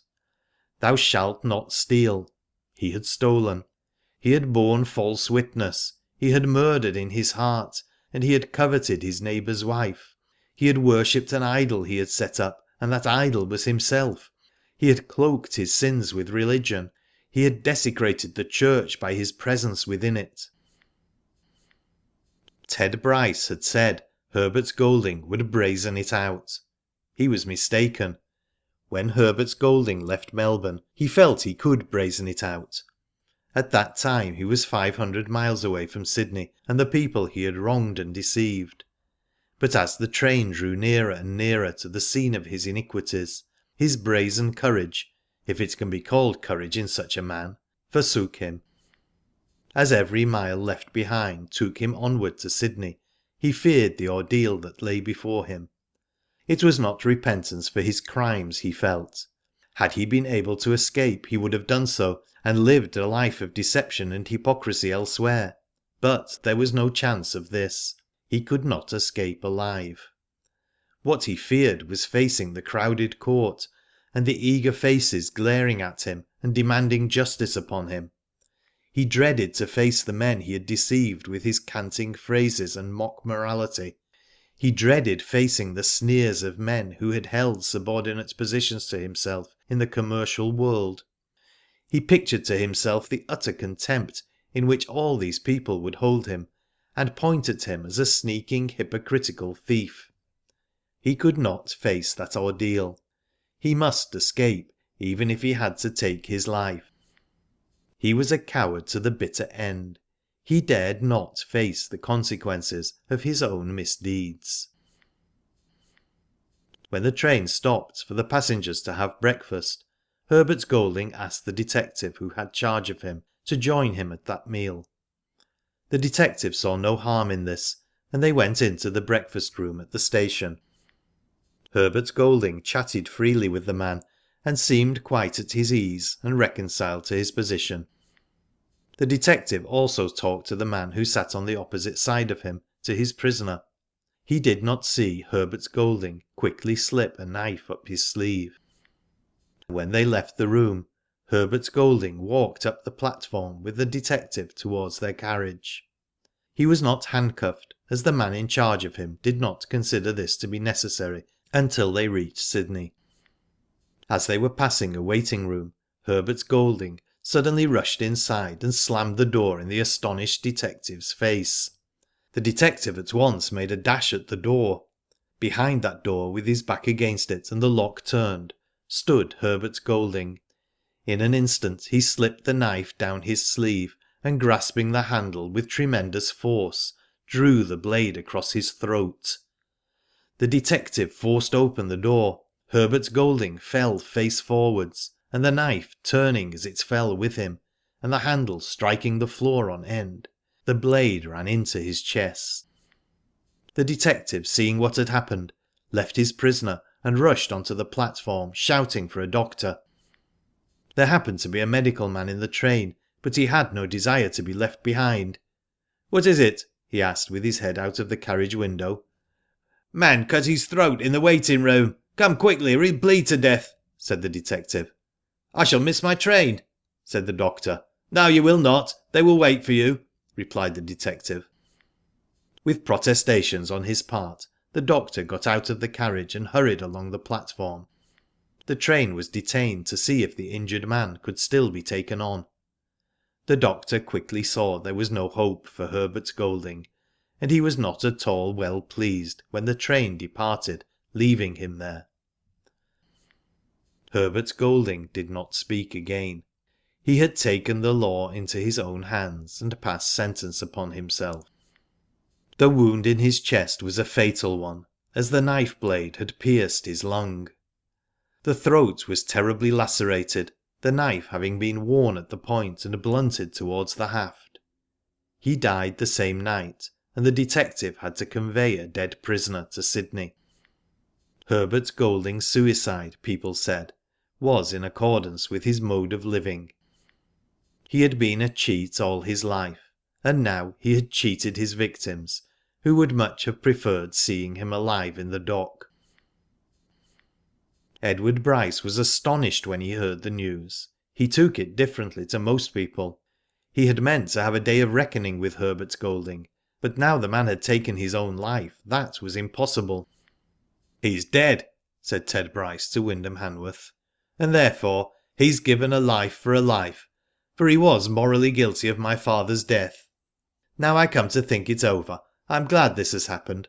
There would have been many unpleasant details at the trial, and the judgment pronounced upon him would not have been so severe as that he has meted out to himself. It is a miserable end to a wretched life." So Herbert Golding paid the penalty for his crimes. Mrs. Bryce was naturally much shocked at the news. Edward Bryce thought she had been sufficiently punished, and informed her that her £30,000 was safe in the firm of Bryce & Co. This assuaged her grief considerably, and she commenced to praise Herbert Golding for withdrawing her money from the bank. But when Edward Bryce explained to her that the £30,000 she had handed over to Herbert Golding was used by him to pay back a sum of exactly the same amount of which he had defrauded Henry Bryce, she was indignant against the dead man. Edward Bryce also explained to her that she could not withdraw the money, and as a matter of fact it did not belong to her at all, but he was willing, considering she was his father's widow, to allow her 5% on the amount during her lifetime, that interest to cease if she married again. Mrs. Bryce found much to ponder over in all this, and she arrived at the conclusion that her stepson was a hard-hearted young man, and could have no feelings for her lonely position when he made such a stipulation as the one of not to marry again. End of chapter 27. Chapter 28 of Who Did It by Nat Gould. Munda once more. 6 months after the events narrated in the previous chapter, Mr. and Mrs. Edward Bryce were entertaining a party of guests at Munda. Included in those staying under their hospitable roof were Ida Bryce, Wyndham Hanworth, Dr. Langside, William Sellers, and his daughter Laura. The marriage of Edward Bryce and Flora Hanworth had taken place 3 months previously, and after a short honeymoon they had come on to Munda, where Wideawake, who was now holding a responsible position there, had organised a hearty reception for them. Edward Bryce was anxious his sister should marry Wyndham Hanworth. He knew it would be unwise for him to urge Wyndham's claims to Ida, but he thought if they came together at Munda again, it would give the artist the opportunity he desired. There was plenty of amusement at Munda. The shooting was excellent, and as the country was now in splendid condition, it presented a very different aspect to what it did at the time of the memorable attack on Munda. There was also good fishing to be had in the Darling River, and any amount of horses to ride. Riding parties were much in favour, and seldom a day passed without most of the guests having an exhilarating gallop over the great level paddocks. Races were got up for the benefit of the hands, and Wideawake greatly astonished some of the juniors by winning a prize of £25, which Edward Bryce had given for a 2 miles race. The Phantom had not been seen for many weeks, and Ted Bryce commenced to think the horse must have met with some mishap. Dr. Langside was very anxious to catch a glimpse of the celebrated sire of the Ghost, and so was William Sellers. A search party was organised, and with Wideawake in command, as on a former occasion, they rode out to find the phantom horse. It was a long ride and an arduous search, and nothing came of it. No trace of the old horse could be found, and they had to return to Munda after an unsuccessful ride. Next day they went out again, and as Ida Bryce did not feel particularly well, she decided to remain at home with Flora. Wyndham Hanworth had gone off by himself on a sketching bent. This time the riding party was more successful, for they tracked the Phantom to one of his favourite haunts. Here they found the old horse, lying on the grass with 4 mares standing round him, and gazing at him with startled looks. When the mares caught sight of the approaching horseman, they galloped off, but the Phantom could not rise, although he made desperate efforts to get onto his feet. His struggles were painful to witness, and it was evident the old horse had finished his final gallop. "What a pity," said Ted, as he looked at the fallen hero. "He's injured his spine. No, by Jove, his back's broken. He must have had a nasty fall, but however did he manage to get here?" "I think he'd better be shot," said Wideawake. "It will put an end to his misery. He may have been like this for a considerable time." They looked sorrowfully on, and Ted Bryce said, "Yes, it will be better to put an end to his suffering. Shoot him, Wideawake." The report of a gun discharged echoed through the hollows, and without a struggle the old Phantom died. "What a magnificent horse he must have been in his prime," said William Sellers. "No wonder his stock can race." Ted Bryce examined him closely, but could find no brand, nor other marks of ownership upon him. They covered up the remains of the Phantom with branches, and Ted Bryce told Wideawake to send a man from the station to get the hide and the hoofs, which he intended to preserve as a memento of the old grey. "That's a horse with a history," said Dr. Langside as they rode back to Munda. "If his career could be traced, it would form interesting reading." "There may be a chance of finding out all about him," said Edward Bryce. "If ever I do make any discoveries in that direction, I will see they are made public." When Wyndham Hanworth felt tired of sketching, he returned to the homestead, and he saw Ida Bryce alone on the verandah. Something seemed to tell him it was now or never if he wished to win Ida Bryce, so he determined to make the plunge. Having had but little experience in such delicate matters, the artist hardly knew how to commence business. He had, however, a straightforward nature, and generally said what he thought without any circumlocution. Ida Bryce heard him step onto the verandah and looked up. She instinctively knew what he had come to say to her, and it made her heart flutter slightly, despite her self-control. "You have returned early," she said, by way of opening a commonplace conversation. "I'm glad I found you alone," commenced Wyndham, and then, with a boldness and suddenness that startled Ida Bryce, the artist declared his love for her. He pleaded earnestly and in a manly way.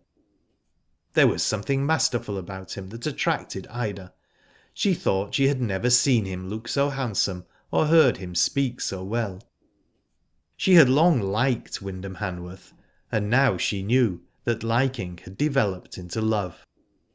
He spoke without hesitation or diffidence. He had confidence in his own powers, and he said if Ida Bryce would consent to be his wife, he would try and make for himself a name that would be worthy of her.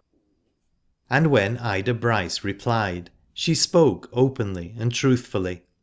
She let Wyndham Hanworth see that if he married her, he must accept what help she could give him to win fame in the career he had chosen. She accepted his offer and promised to be his wife, and then, after struggling hard to keep back her emotional feelings, she, womanlike, gave way. Wyndham Hanworth made the most of this opportunity, and Edward Bryce would have had no cause to give him further hints as to the boldness of his wooing. When Ted Bryce saw his sister, he knew there was a change in her. "You look better, Ida," he said. "The rest has done you good. If I was given to flattery, I should say you were looking radiant. Has anything happened?" he asked as he saw a bright light in her eyes. "A good deal has happened, Ted, since you left home this morning," said Ida. "It was mean of you to leave me in such an unprotected state." "Has Wyndham screwed up his courage at last?" said Ted with a laugh. "If you mean has he proposed to me," said Ida, "he has, and I have accepted him."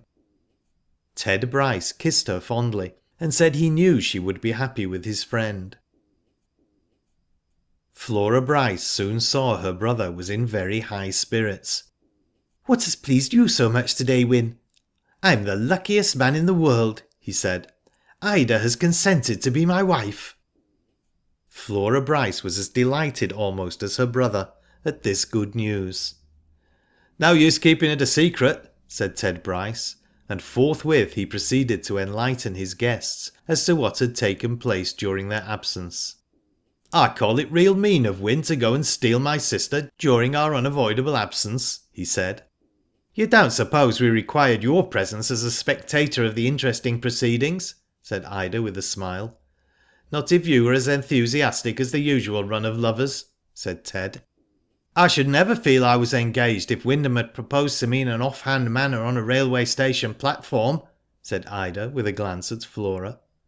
"I don't see why a railway station platform is not as good a place as the verandah of Munda Homestead," said Ted. "Who told you it was on the verandah?" asked Ida. "Wyn, of course," said Ted. "He's quite proud of his bravery, I assure you." "If Wyndham has been giving you a full, true and particular account of all that took place on the verandah, I shall never forgive him," said Ida. "I assure you, Ida, your brother is drawing upon his imagination," said Wyndham. "That scene is sacred to me." "Bravo!" shouted Ted. "How would this do for a subject for a picture? One on a verandah." "Or caught at the railway station," said Ida with a merry laugh. "The poor old phantom's dead," said Ted, and he described how they had found the horse. "Oh, I am sorry," said Flora, "but we have the ghost to remind us of him."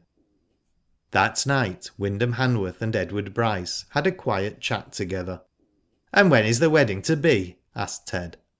"I will leave it entirely to Ida," said Wyndham. "Take my advice and do nothing of the kind," said Ted Bryce.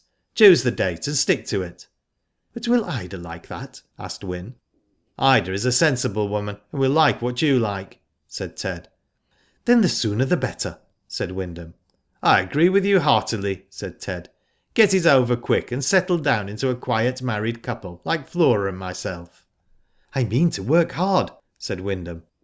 "Nothing like it," said Ted, "and I'm sure Ida will help you." "By the by, Ted, did I tell you?" said Wyndham. "What is it? You look quite desperate," said Ted. "I've destroyed those paintings of Herbert Golding. I never felt as much satisfaction in painting a picture as I did in burning those portraits." "I'm glad you've done so," said Ted. "It was an unprofitable commission you received." "It was. I will never accept another commission to paint a man I do not like," said the artist.